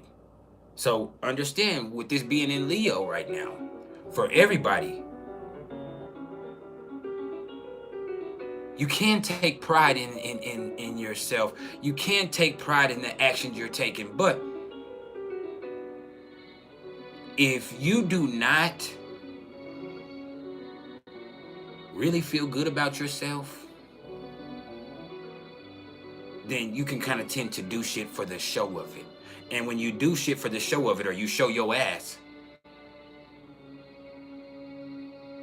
you could easily bring back returns that are not really for you.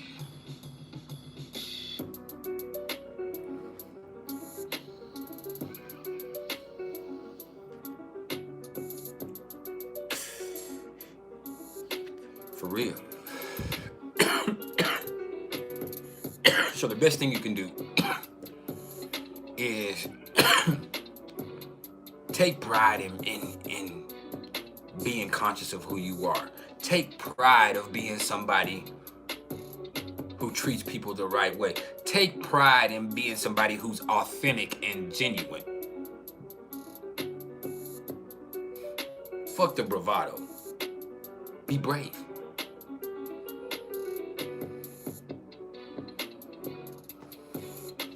And then the North and the South Node are at 4 degrees of Taurus and Scorpio respectively. So this is still the universe saying, hey man, chill out. Chill the fuck out. We understand that you come from the mud. We understand you're deep, you're powerful, you're strong. But also understand that everything doesn't have to be so complex and chaotic.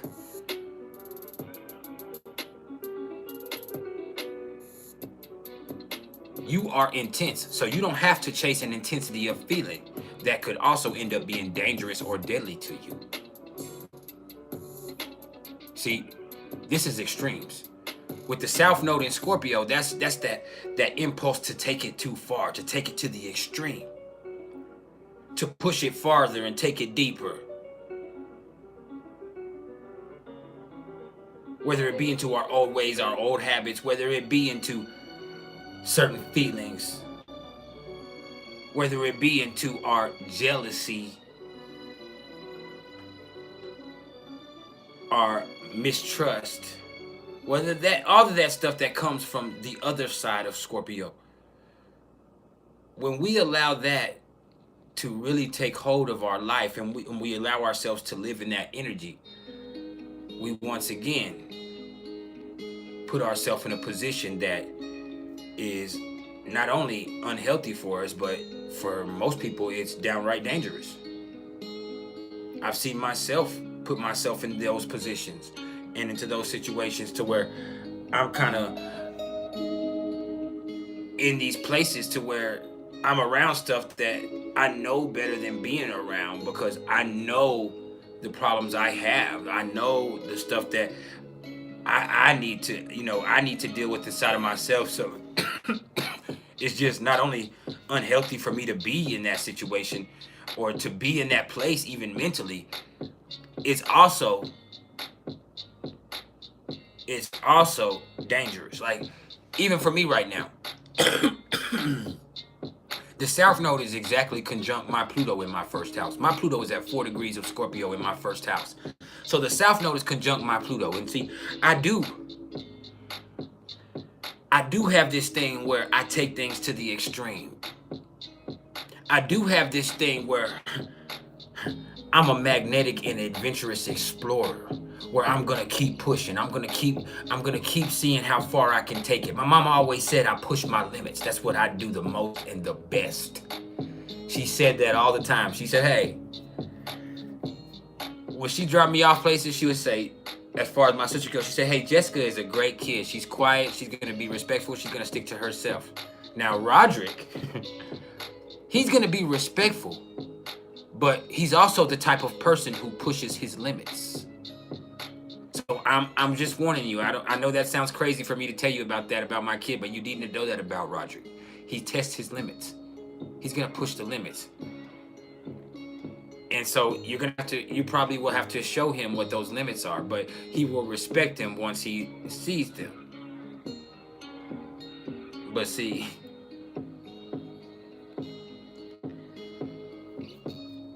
I kind of always push it. And so, me being the type of person that feels things at such a level and pushes things, and it's even like with anger. It doesn't have to be with anything else. Even with anger, like sometimes I'll catch myself when I'm dealing with somebody and somebody's annoying me, to where even if I catch them easing up and they're kind of backing off, I'll push the envelope further. I'll get more intense and I'll get more, I'll pick up the pace on them and put more pressure on them, because I'm trying to get my own anger to a certain point. Like, I can't chill out until I've taken it all the way there. Like, there's no point in me getting kind of annoyed because you try to piss me off. So guess what? You don't try to piss me off. Let me show you how I get. And so most of the time I'm very calm, cool, and collected. It takes a lot to make me mad. That's something that anybody that knows me for real will tell you. That, hey, I'm the type of person that it takes me an extremely long time for you to ruffle my feathers. But once I get into that mode, then I am truly affected and I am truly effective in showing my ass. And so I'm going to really, really just, yeah. You know what I'm saying? With my sun in Cancer and being exactly trying to that Pluto in Scorpio and all of that shit. And so with this South Node trying to both my sun and my moon, there's this intensity of feeling that I'm in right now that I need to learn how to deal with in a different way. I need to learn how to chill. I need to learn how to sit with it and be patient with it and enjoy the life that I have and enjoy the feelings that I have, instead of allowing this feeling that I have and to where I feel like everything's getting chaotic and me going into that place that I'm so used to being in. I don't have to do that. And maybe because this is in my 7th or my 8th house, as far as, the North Node right now, maybe through crisis and through me dealing with certain people, that can help me get into a better, more zen place, a more chill place. Because, hey, man, I really have no choice but to chill. Because if I don't chill, I might fucking die or put myself in a worse position. And that's exactly what the message is for everyone. Like with the North Node in Taurus and the South Node in Scorpio, for these next few months here, and this will just be like for another month and a half or 2 months, y'all. For these next few months, like this is gonna be where you just need to understand, hey, chill the fuck out. Things don't have to be so complicated and chaotic, because if you make it complicated and chaotic, it could become dangerous to you. There's a certain intensity of feeling that you do not have to indulge in anymore. It's already a part of you, so you don't have to chase it or put yourself in a position that's compromised by extremities. No, instead, chill the fuck out. Value and enjoy the life you have.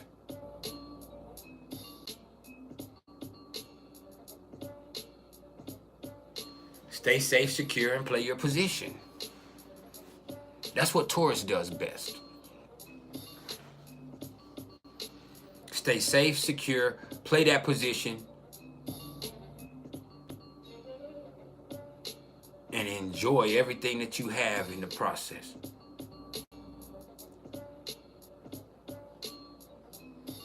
So, I know I've been talking for almost 2 hours, but that's all I have to say for the transits right now, y'all.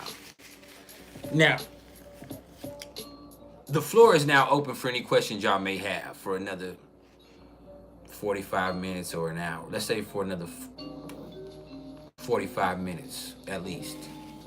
So the floor is now open for any questions y'all may have about anything in your own personal chart or anybody else's chart, or anything about numerology or anything spiritually based. I'm here at your service for a little bit. I don't know what Anticia is. No, I don't then. No, I don't do that because I don't even know what that is. Really need it.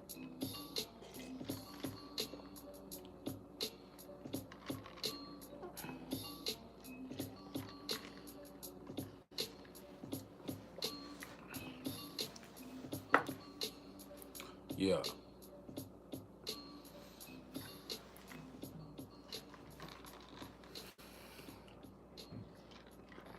The sun transits your 8th house.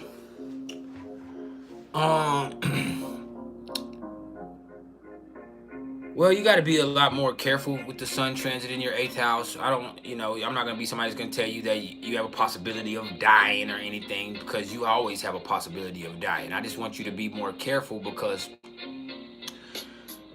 with the sun in the 8th house, you're more likely to be presented with intense situations that are going to involve something changing with you.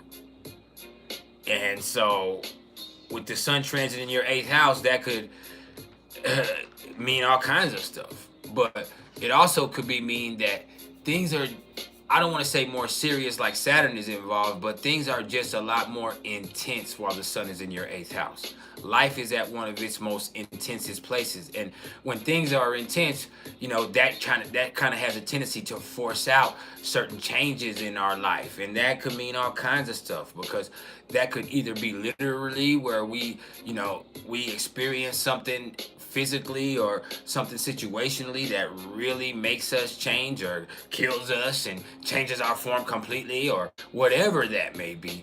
Like there's that, or it could just be something spiritually or emotionally, where we just kind of are presented with these type of situations that through seeing them, experiencing them, and dealing with them, we come out on the other side as something that is different than whatever it was that we were before. And so that kind of is with that. And it's more, as far as sex goes, with the sun in the 8th house, that kind of adds to more to everything else. It's more passionate, it's more intense. It's not the same as if Mars or Venus was going through the 8th house at that point, which Venus can't be too far from going in the 8th house if the sun is in the 8th house. If Venus hasn't already went there yet, because Venus can't be too far from the sun. So it's not the same sexually with that, but you just with the sun in the 8th house, your will and your desire are really there. And sexually, when that will and desire are coming together, that right there could also provoke a powerful response in a lot of people. So there's also that.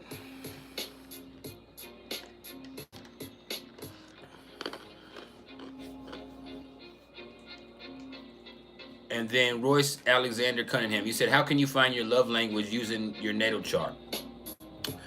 I mean, with Mars and Venus, of course, Venus probably being more prominent, and then Eris or Eros, I don't know which one, but one of them, but mostly Venus. Most, the house placement and the sign. Well, the sign of Venus is going to be, the type of way that you express and the way that you feel most comfortable in the situation where you feel most comfortable expressing. Where, the house placement of Venus is going to be, the area of your life that you see that really opened up for you. You see that harmonious part of yourself, and you see that part of yourself that is willing to bond with others become more prominent. And so I would definitely say your Venus sign is going to be a lot more reflective of your love language. But you can't say a certain one is a certain way. But, I'm a Venus in Leo. And so for me, it's definitely words of affirmation and acts of service. It's definitely whatever physicality is too, but it's definitely words of affirmation. Like with Venus and Leo, like, not only am I gonna be the type of person that's gonna blow you up, I want you to blow me up. Like, hey man, you everything. I love you. I'm gonna really just be very expressive in that way and let you know how I feel. And and there's also gonna be certain physical affection that comes along with that, but being very expressive in that way is gonna be doing. So there's a lot with that, but there's other people that have like Venus in Virgo, who are going to definitely be acts of service in every way. And with Venus in Pisces, it might be the same thing, even though Venus in Pisces could be all encompassing, because Venus in Pisces could be truly capable of unconditional love. But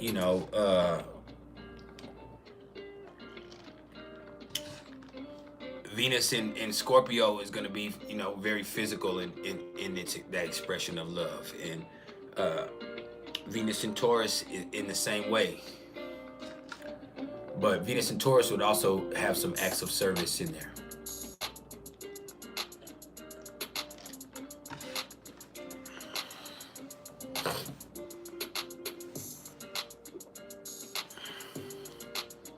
Royce Alexander, you said your Venus is in Aquarius and in the first house. Freedom. You love, what you do with people you love is, you're really, you feel really close to them. You want to be good friends with people that you love. As far as Venus in Aquarius, like, you being friends with somebody that you're involved with is just as important as you being sexually involved with them. And another thing with Venus in Aquarius is you really allow a lot more freedom in your relationships than a lot of people normally would. Like, you give an insane amount of freedom. You allow people to do stuff that a lot of relationships might be restrictive of, and it's just because you want people to be able to be who they are and be with you because they want to be with you, and not because you say that you have to be with me and only me. And so with Venus in Aquarius in the first house, like, you love your freedom, so you want to make sure that other people are free to be themselves and express themselves in whatever way. You're willing to try different things because, and you really have an open mind as far as love goes. But even beyond that, like, you are just gonna be incredibly progressive and focused on y'all building a strong bond as far as being friends. So that's definitely in there.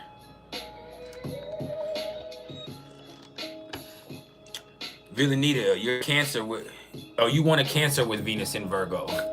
Oh, I wish I don't have Venus in Virgo. I have Venus in Virgo in my progress chart, and I can't stand it because it's very hard for me to be affectionate right now. Like, I'm cool and I'll do anything I can to help somebody, but I'm just not real. I'm not real passionate at all.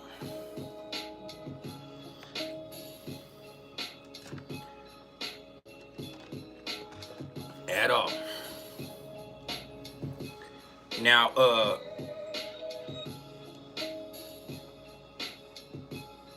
the moon is how you nurture other people in a certain way, but I don't, you know, I don't really think the moon is, unless we're talking about the aspects with the moon and Venus, I don't think the moon is exclusive as Venus would like it to be. The moon kind of is going to show how you treat other people as a whole, as far as helping them and nurturing them and taking care of them, if you are that type of person.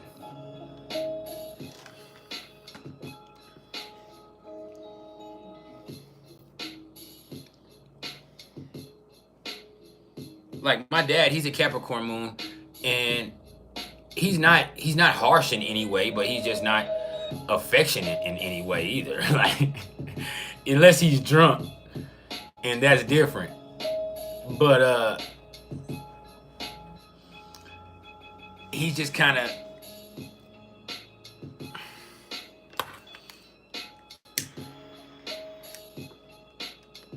he's gonna let you figure it out on your own.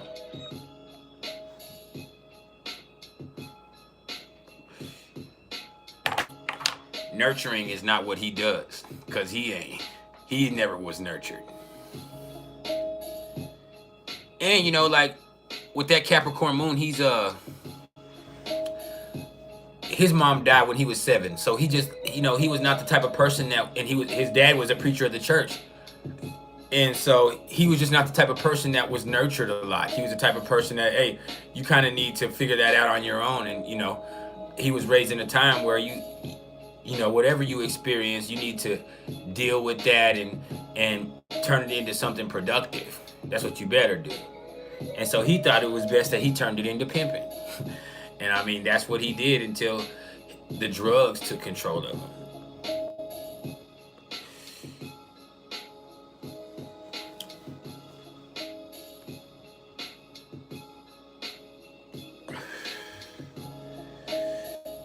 So did I miss anybody's questions? I'm still here for the questions for at least another 30 minutes.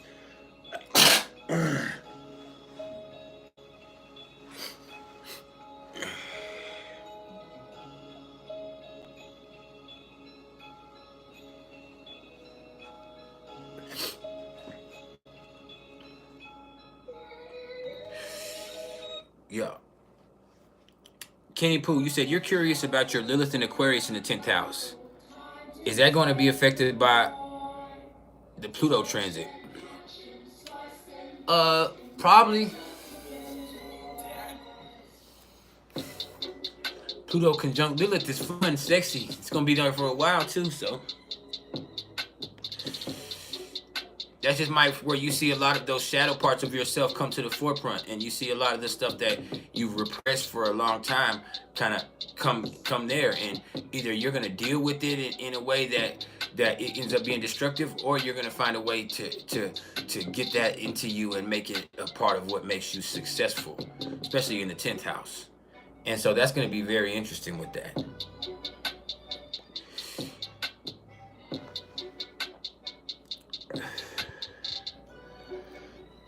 Villanita, you said Eros conjunct your North Node in Synastry. I don't know Eros. I'm sorry. I don't know those asteroids like that. I know Ceres and Pallas Athena. I know Vesta. I know Chiron, which is a Centaur. You know, I know Charliklo.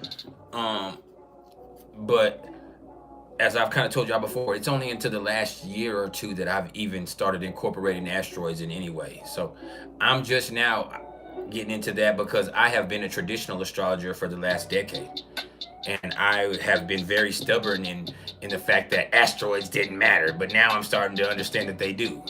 And so as I'm learning to have a more open mind myself, I'm having to incorporate different things into what I do here astrologically. But you know, up until a year and a half or 2 years ago, I would have told you them asteroids aren't as important as you think they are.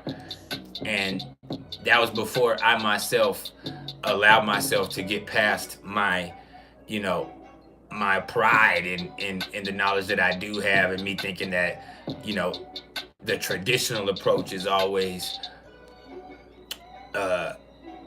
more important because it's more traditional.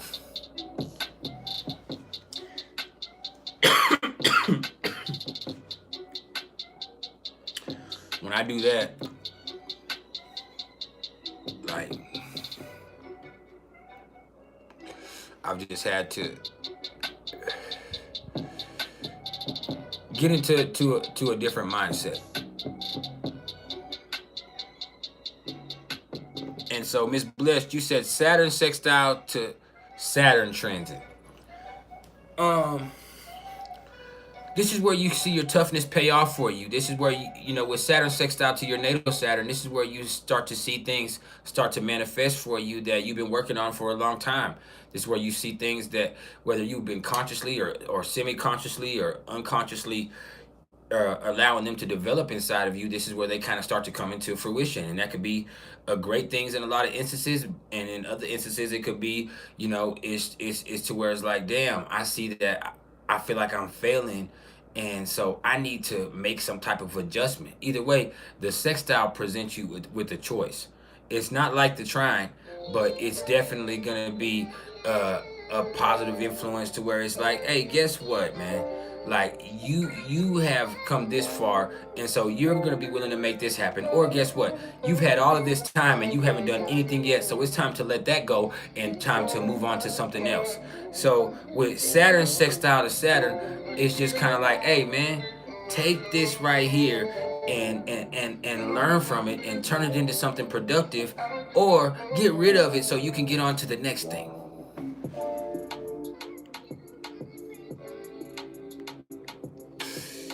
Yeah. Kenny Pooh, you said your Uranus is there too in Aquarius in your 10th house, and your Lilith says 27 degrees, and your Uranus 22, so they're close as fuck. Yeah, that's within 5 degrees. That's a conjunction. It's not a tight conjunction. It's not real close, but it's close enough. If it was any other aspect other than a conjunction, it wouldn't be close. If we were talking about it, or an opposition, but if we were talking about a square or a trine or a sextile or a sesquadra or a quincunx or in conjunction or any of those like that, then it wouldn't be really close at all. But 5 degrees for a conjunction is close enough. Oh, there it is.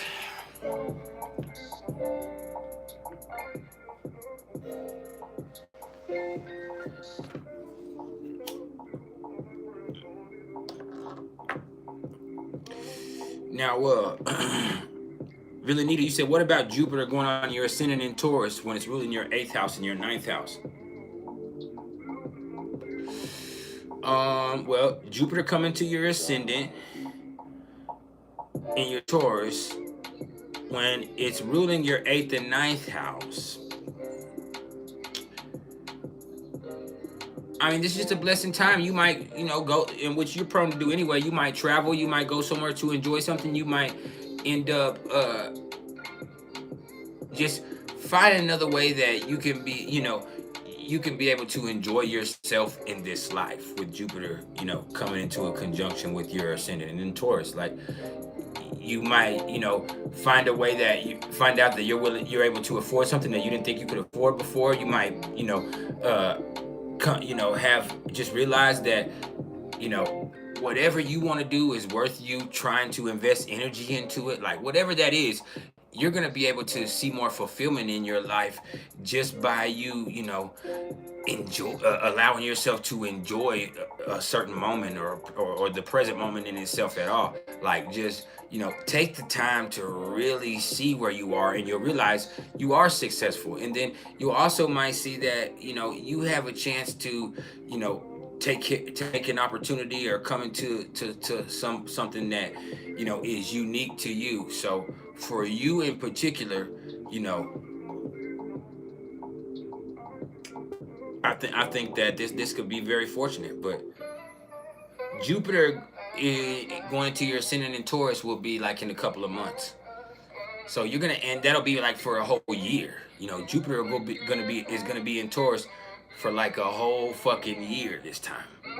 And so with Jupiter in Taurus, hey, this is where you get to see things slow down to the point to where you can see what's in front of you. And because you can see what's in front of you, it allows you to really put yourself in a more stable and secure position to where either you can bring things into fruition that you weren't being able to bring into fruition before because you were moving too fast, or you had a certain thing going on to where that was in the way, or whether it be because you were patient enough to allow something to develop to a point to where it was really ripe. Like whatever the sense may be with that, it just shows that you kind of get a chance for your shit to come really full circle, but you're gonna have to pay attention and be calm and cool and collective.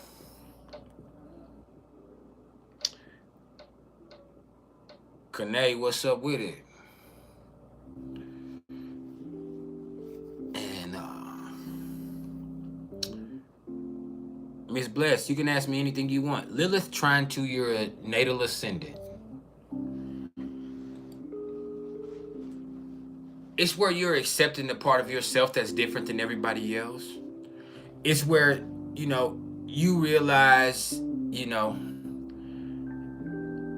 the things you've been through, your flaws, your strengths, the path you've taken. It might be unique, and you are different than everybody else, but you're not in any way weaker than anybody else. You're not in any way ruled by anybody else. No, this is a place in your life with Lilith trine to your ascendant, to where, hey, you realize how powerful you really are through seeing confidence. Like this is Leo, and so through realizing your confidence, you are allowing yourself to really come into a royal feeling within yourself that you can take with you for the long run, and it's not just for show, because this is stuff that you have allowed to come to the forefront through years and years of you holding it back. And so when you're willing to accept that, hey, you belong in the spotlight. Hey, you yourself are worthy of having an audience catered, whatever that may be. And when I say having an audience cater to you, that doesn't mean a literal audience. That means having people that care about what you say, and people that care about what you have going on. Having that is confidence building, and that also gives you something to be proud of, and that also gives you something to be responsible for, which also allows you to kind of just, be proud of the right things. Now, also understand with Lilith trine to your ascendant, you could kind of see where your bravado or your ego gets you into situations to where you're really having to either tone it down, or you're having to live up to the bill. You're having to whatever the billing was about you, you're having to be that. And even if you didn't feel like you were capable of being that before, this right here is going to just give you that unique opportunity for you to really just come into that in a multitude of ways.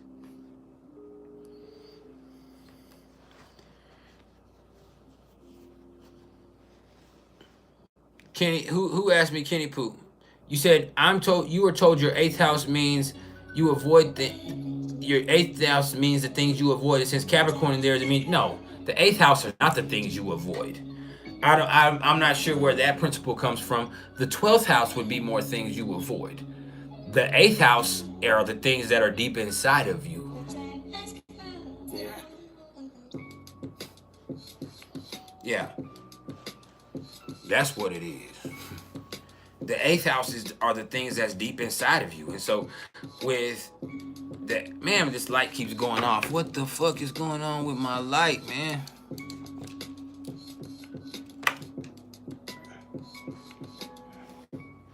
And so with Capricorn in the 8th house, you're tough. You're like a good piece of leather. You well put together. And it's because you've been through it. When a situation comes up, a crisis, or even an intense, and even in a sexual situation, you're the type of person who with Capricorn in that 8th house, You're the type of person who asserts control. You're the type of person that says, hey, you know what? I can take control of this. I got this. So I don't know about things you avoid. That's not what that is. Maybe the 12th house, but the 8th house are the things that are inside of you that through crisis and through intensity, they come out.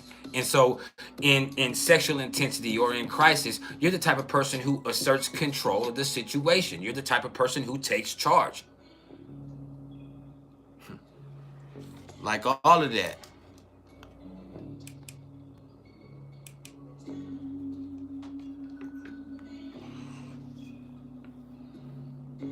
So that's beautiful in its own right. Yeah.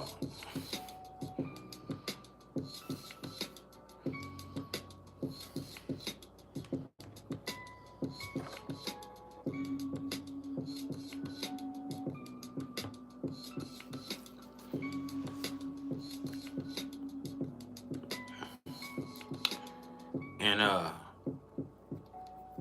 I hate to be the bearer of bad news, y'all. It's probably gonna be a while before I come live again, man. Hopefully it won't be, but it probably is gonna be a while because I've got to the point where business has slowed down and I'm probably not gonna be able to afford this room. And so I don't know what I'm gonna do. I really don't know what I'm gonna do.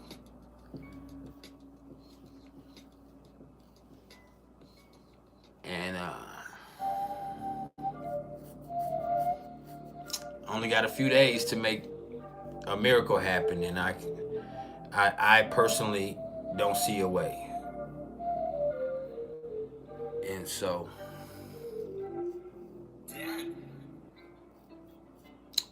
unless this one thing comes through for me, which I'm waiting to hear an answer on that, unless that comes through for me, it's probably gonna be a while. So when I say a while, that don't mean forever, but until I can figure out what I'm gonna do, man, it's gonna be a while. And Saturn's conjunct my moon, man, so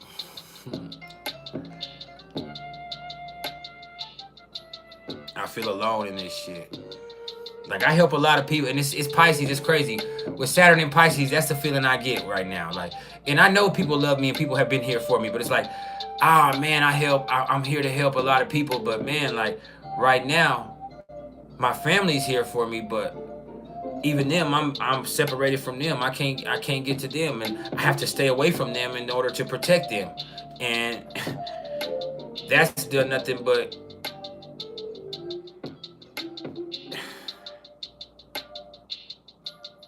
add more of a strain. And I still have, I'm in this situation where I still have children that I am always focused on being a good parent for, and being with this situation, being separated from them, being in this situation to where I am not the provider that I was just 3 months ago for them, and I'm not able to be because I'm having to maintain survival for myself is really hard on me, and but it's also making me look at things in a different way. So this is crazy, it's messed up, but all I can do is try to keep letting myself trust in the divine. All I can do is allow myself to believe that, I can handle whatever's put on my plate. And as stressful as it can be, the worst thing I can do is allow my fears and my doubts and resentment to make it worse on myself.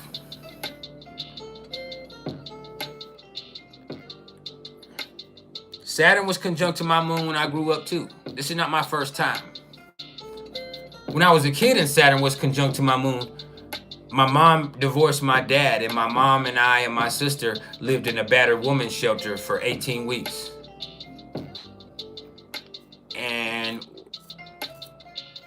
I couldn't be, I couldn't understand as a kid, you know, not being able to be around my dad. And then I also couldn't understand us living in this compound where, you know, we couldn't even have visitors. We couldn't leave without, you know, protection, or we couldn't, you know what I'm saying, we were behind these big fences, and we couldn't, you know, we couldn't be outside playing at that place. We had to be inside, and we had to be, you know, monitor, you know, like that shit was crazy to me as an 8-year-old kid.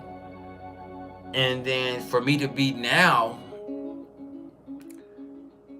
28 years later, through Saturn's evolution, being in a situation to where, like, I've done nothing wrong, but I can't be around my family. And then now it's kind of like Saturn is also square to my own natal Saturn in my second house. And I'm trying not to complain, but, you know, man, like,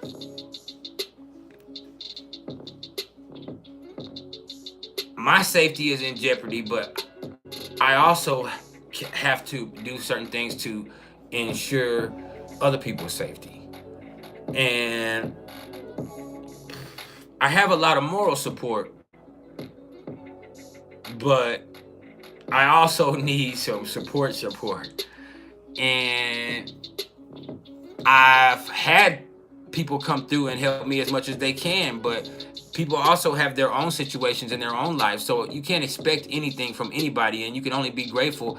And then also understand that when things don't come through the way that you want them to, and when business is slow, and like you might have to be willing to go and do things that you normally, you know, felt like are beneath you, or you normally felt like are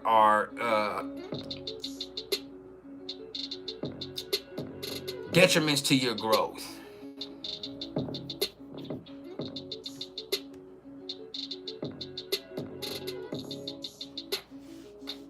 And so this shit right here is crazy. And I mean, the thing is, I'm not homeless. I just can't go home.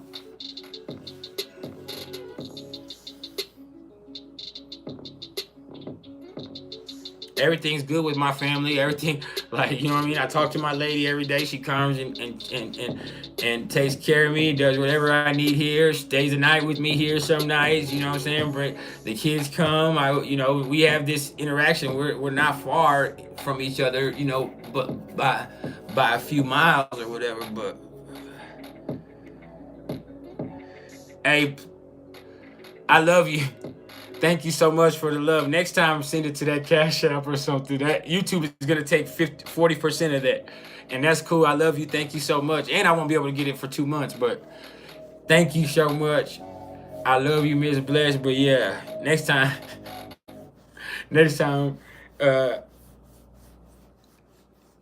get out that Cash App or that PayPal in there, because YouTube fixing it. Hit that 40% of that. Everything when it comes to super chats, YouTube takes 35 to 40% off the rip. And I definitely need them, because that keeps the channel monetized, and it keeps you, you know, it keeps you having a YouTube income every month. And I get that anyway, because I have so many videos that I will get, you know, $100 or $200 from YouTube every month. But YouTube don't pay great.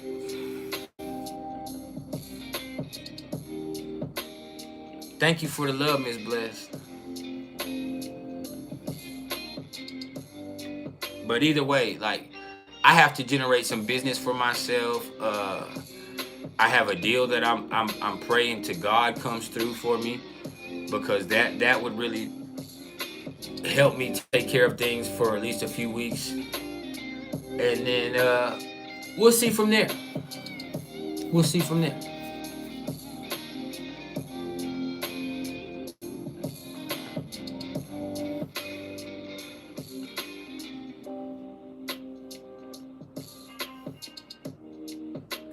Shit is crazy.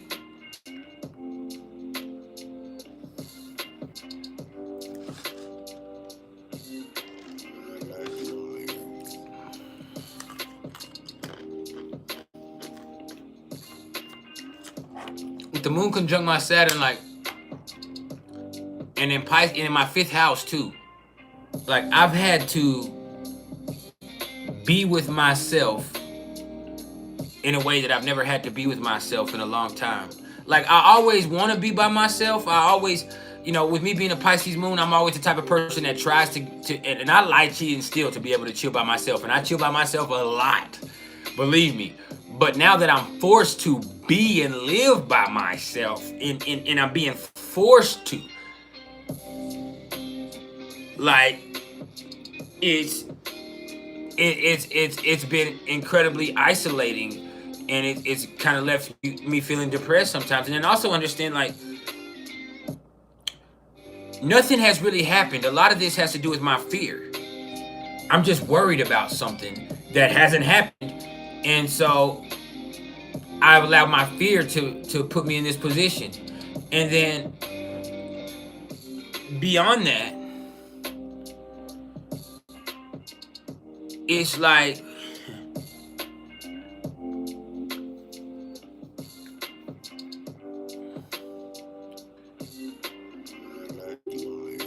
I am trying to avoid being locked up. But I have put myself in a position where I'm basically locked up.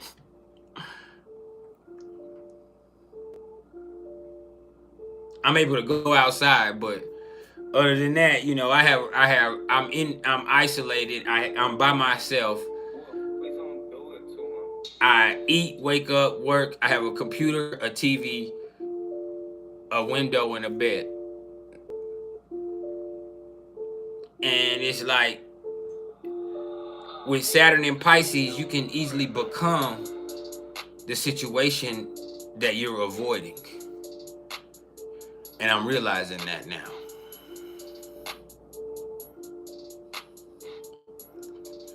It sounds like heaven to you until you're forced to be here. Like, it sounded like heaven to me before, until I was forced to be here. And I also understand, I've been around my kids every day since it came about. Since the day came about. Like, that's what type of dad I am.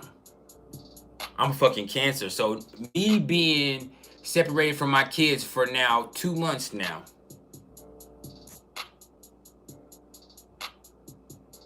and I see them, and we chill, and we, you know what I'm saying? Like, there's days where my son will come stay with me, and there's things like, you know, days like that. But, like, man, like, this shit is crazy.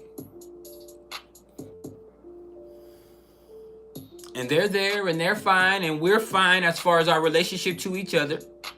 I just cannot be there with him. And that shit is fucking crazy, man. Like, and then, and not being able to be with anybody else, I am forced to be here with myself. And I'm forced to deal with things in a way that I haven't dealt with things in a long time. And man, that shit right there. And I should, in a lot of ways, be with this being in my 5th house. It's real easy to say, hey, you should be being as creative as hell, but really it's just like, man, like, I don't feel special in a good way. I don't feel special in a good way. Like, I feel separate. Whereas with my moon in Pisces in my 5th house, like, I've always felt special, especially with Venus and Leo too, but I've always felt special. And with Pluto being opposite to my Mercury's in Leo in my 10th house. So I've always thought I was somebody who was special and somebody who was gifted or talented. But now with Saturn conjunct to my moon, I don't feel special. I feel separate and isolated. I feel like now I've set my actions and my feelings and the way that I do things have set me apart. And like I said, what's crazy is nothing has really happened externally. Nothing has changed in a way. It's just fear. I sit up and worry about something that might not ever happen.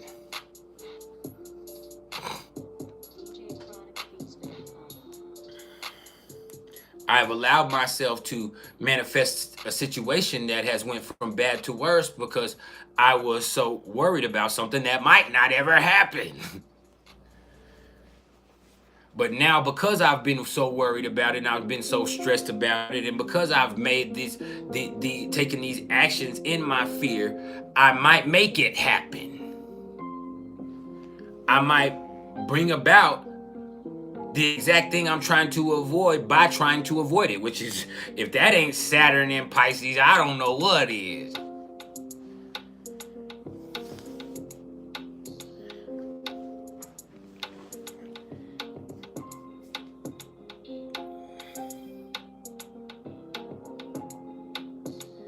And I need help, but I feel helpless. I feel like I should be helping people. And I feel like, damn, I'm letting people down by not helping them. So why should anybody help me?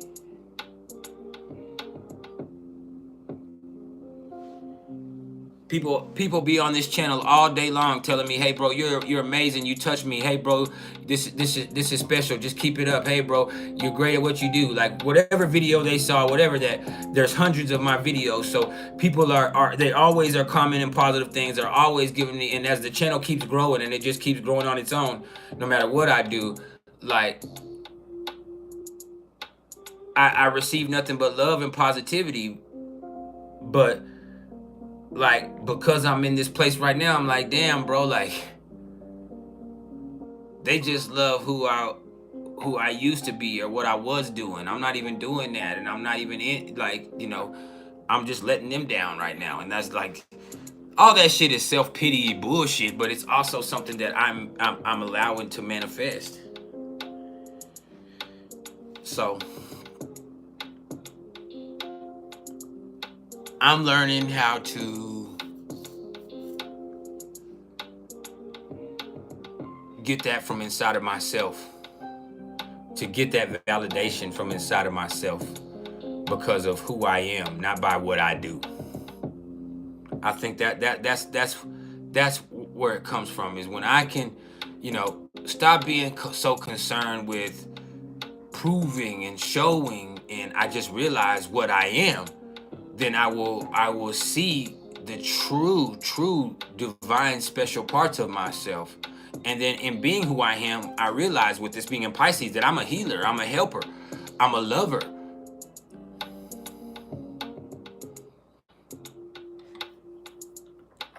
Not the fucking ringmaster. I don't need all of the antics.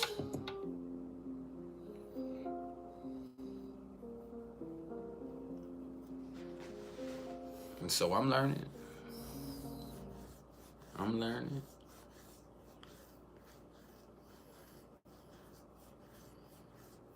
For real. Mm-hmm.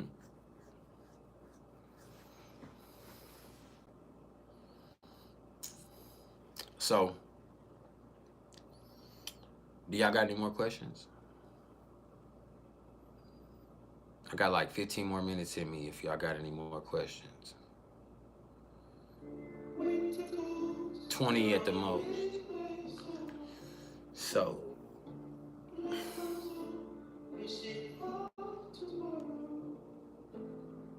I'm here. The moon is in Cancer. I done got real personal emotionally.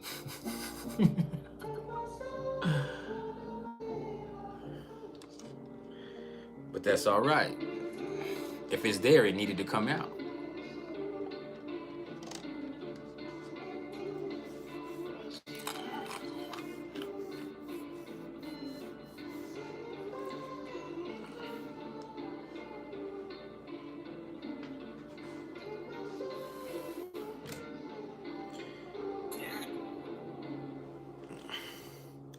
And Villanita, I can't create alone here because I might not be able to be here much longer. Yeah, what sign are the best men, in my opinion? I don't look at things like that. I can't answer that question. There are men that are different in every sign. You just got to look at the way that that person is in their individual character. And you can have some person with the same placements as the next person, and they'll be two completely different people because they were raised in a different way and they had different experiences. So that's not something that I would look at as far as the character or as far as looking at who's the best man.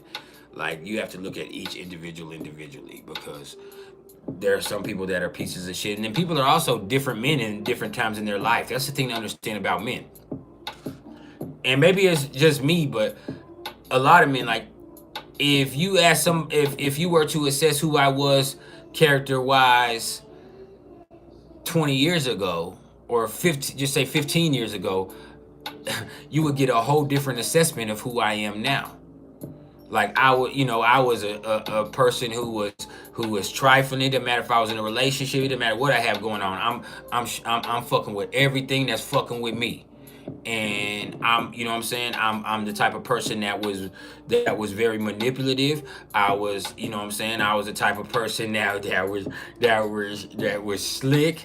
I was egotistical. Like, I had all of this stuff going on. And then I also exuded this confidence that allowed me to have access to things that, a lot of people would be, unwilling or sheepish to accept. And so I had this thing where I was just a whole different person, to where now, I have a certain set of principles and morals that I kind of stick to spiritually, that makes my character a completely different person. So I have the same placements that I had then. I have the same essential ingredients, but I have now developed into something different. Like, if you open up a cake prematurely in the oven and you stick a butter knife through it, you're gonna pull out goop. You're going to pull out a whole bunch of goop, and then you're also going to fuck the cake up, because the cake is going to end up sinking in and losing its form to a certain extent. Now, if you wait until the cake is ready and it's in the right place, when you stick that butter knife through it, it's going to slide right back out clean. The cake will be fine. And so men are the same way. And, I don't want to say people are the same way, but especially men. Like, men take a lot longer to mature than women. And so there's a lot of guys that when you assess them at 17 to 30, they are fucking heathens. But as they get 33, 34, 35 on into 45, then they kind of take on a whole different precedence, and it's because they've developed something. They've matured to a point to where they have now become in control of their erotic impulses. And then like, I have a cousin of mine that was like one of the trifling, most egotistical, most abusive motherfuckers I know. And now he is probably one of the most sensitive persons I know, and all he talks about is how he wants a good relationship, and all he does is, but bro, not only is that his karma, so that's on him, but also it's ironic to me when I see him doing this, and he portrays this really sensitive person, and I'm like, damn, bro, like, what happened to the player extraordinary that talked all that shit just 10-15 years ago? See, the thing about me is I've always been a sensitive person, and that was, now it's something that's real. Before, it was a part of the manipulation. Now it's something that has developed because I have genuine empathy. Before, I was the type of person who felt things, and I used those feelings, and I used those things that I had to my advantage to make people think that I cared about them, or I was in tune with them, or I had a special bond with them, where it really was just because I'm empathic. I'm very sensitive. I can feel your feelings, and I'm aware of your emotions. So before now, I use it to help people. Back then, I used those same things to manipulate people, and I used those same things to kind of exploit myself in a way. Like, being a person who was intelligent and sensitive was something that worked out for me as a player before. The same way it is helping me grow spiritually now. Like, so it's just, once again, like, you have the same ingredients. It's about how it's coming out and how it's being used and how it's being tasted and how it's being enjoyed.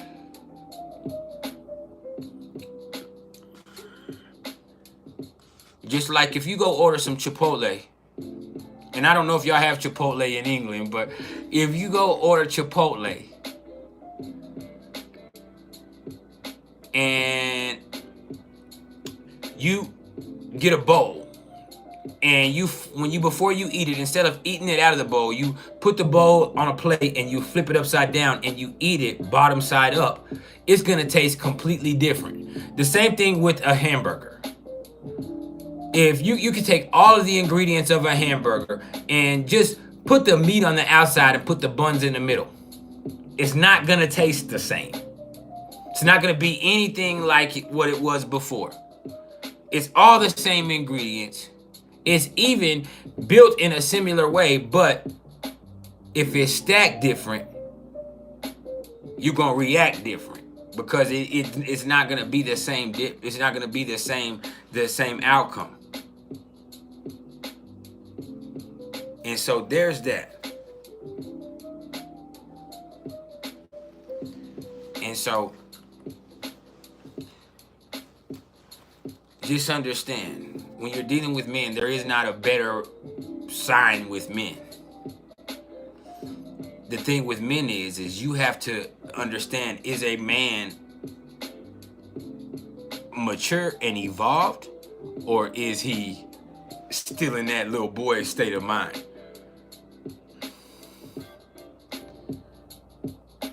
And you have to really find out with a man. I don't know how you do it.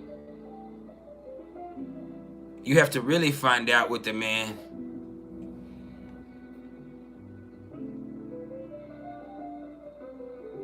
if he or his dick are in control. Because there's a certain point in your evolution where your dick is no longer in control. You are in control. But there's also a point in a man's life where his dick can be in complete control of his actions.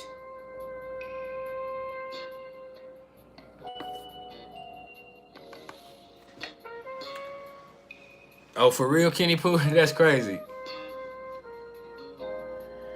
I'm not even on Instagram, really. I didn't see that, but that's crazy.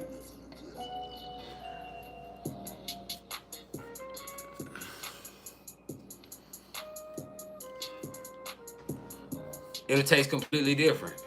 Just like if you get the same ingredients in a tortilla and in a bowl, that tortilla is gonna change the complete whole meal.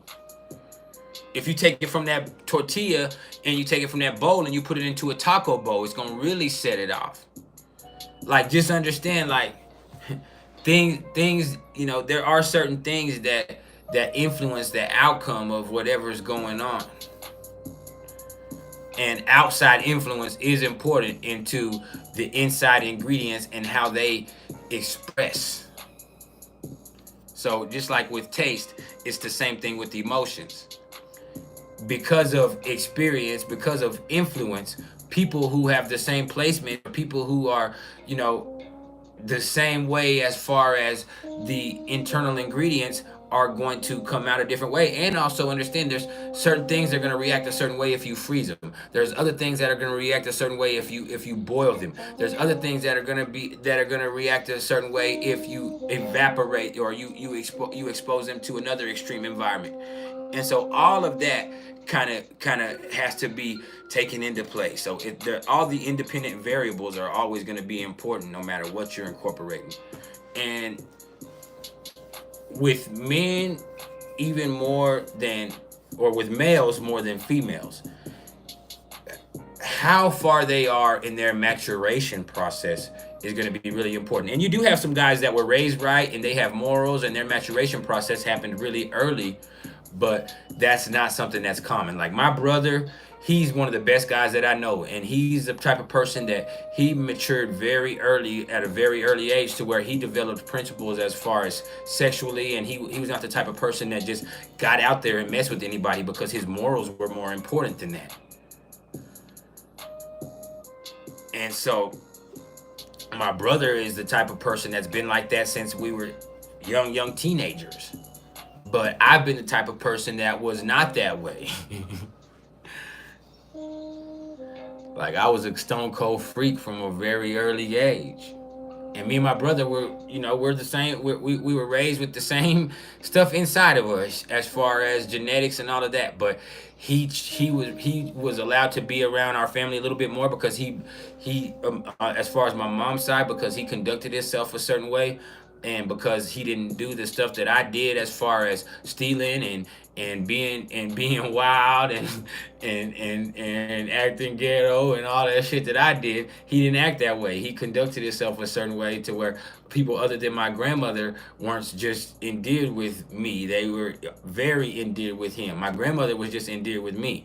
Everybody else, like with my brother, like they fuck with him. And it's because he's the type of person that just, he carries himself tactfully no matter what he's doing. And so he makes people appreciate his character, to where people they have fun with me. People might have thought I was entertaining, but they also knew that I was somebody back then that was like I was not to be trusted, and I was somebody you had to keep your eye on, and I was also somebody that was,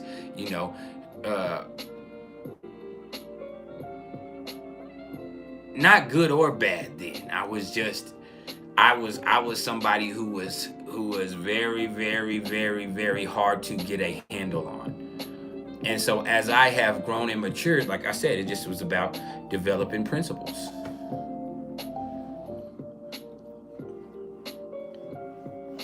And as my daughter was born, and as I had children, that helped me develop principles, because with my Capricorn placements and with all of that stuff, it's just them being able to experience things that I myself wasn't privy to, and them also seeing their dad be a good person was going to be something that I wanted them to experience, and that was something that I never experienced, so that was important. And so when my kids look up to me for the right things, like nothing feels better than that. When I see somebody that needs help and I help them, and my son says, I knew you were going to do that. And I say, why? And he said, because you're you. When my son does that, like, that means everything to me. My son, who, he's a Libra sun, Gemini moon, when he says that to me, like, that's something that means, because he knows, like, when he sees me and he knows that his friend needs a ride, or he knows that he's in a position where his friend needs something, like, he's always going to make sure that he asks me, because it's not that his mom is mean, it's just that she's not going to be the type of person that always says yes, because she is very conservative as to what she's going to do, because she has to make sure she has enough for everybody else, and she has to make sure she protects all of us, and she has to make sure she's on time for her, and she has to make sure that all of this stuff. So she's a very responsible person. But me, I'm a nurturing person. So her Capricorn is that way. I'm a different way. So when I hear somebody has a need, my immediate reaction is like, hey, let's meet that need. Hey, let's help them out. And so when I see his friend needs something, or if I see somebody that's on the side of the road, or if I see somebody that's in need of something, I'm the type of person that I'm going to immediately want to go to meeting that need. Whereas with his mom, she's the type of person who's going to immediately assess what's more important. For her, it's like, well, hold on. Do we have enough to help anybody? And do we have, and I'm more or less like, I don't give a fuck if we have enough. We'll make it enough. We'll get it more. And we'll, you know what I'm saying? Like, I don't know how we'll do, and I don't know how we'll do it either, but let's just help. Let's just help. And so with her, she's just more or less like, you know what, like, what if, you know, what if we needed ourselves? Would they help us with this and this and this and this? And what if they're scamming and this and this? And I'm like, you know what, if they're scamming, that's their karma. Like, this, our karma, what we're gonna do is help people so that our stuff is gonna manifest in the most healthy way. So yeah. And Royce Alexander Cunningham, you said, what does it mean to have a lot of your placements in the first house? It means you have a very dynamic personality. That's what it means. You have a multi-layered character.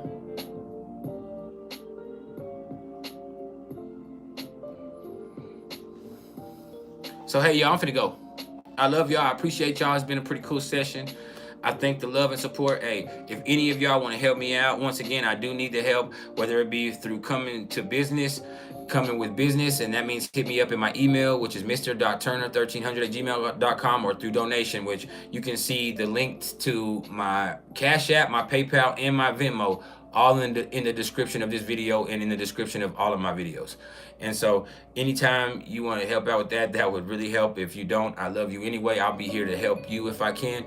But if I don't get my situation taken care of by this weekend, it will probably be a while before y'all see me again. And so I might try to come one more time on Friday, but it just depends on where I'm at. I love y'all. I appreciate everything. If you need something, you can definitely send me an email and I will do whatever I can to help you. I appreciate your love and support.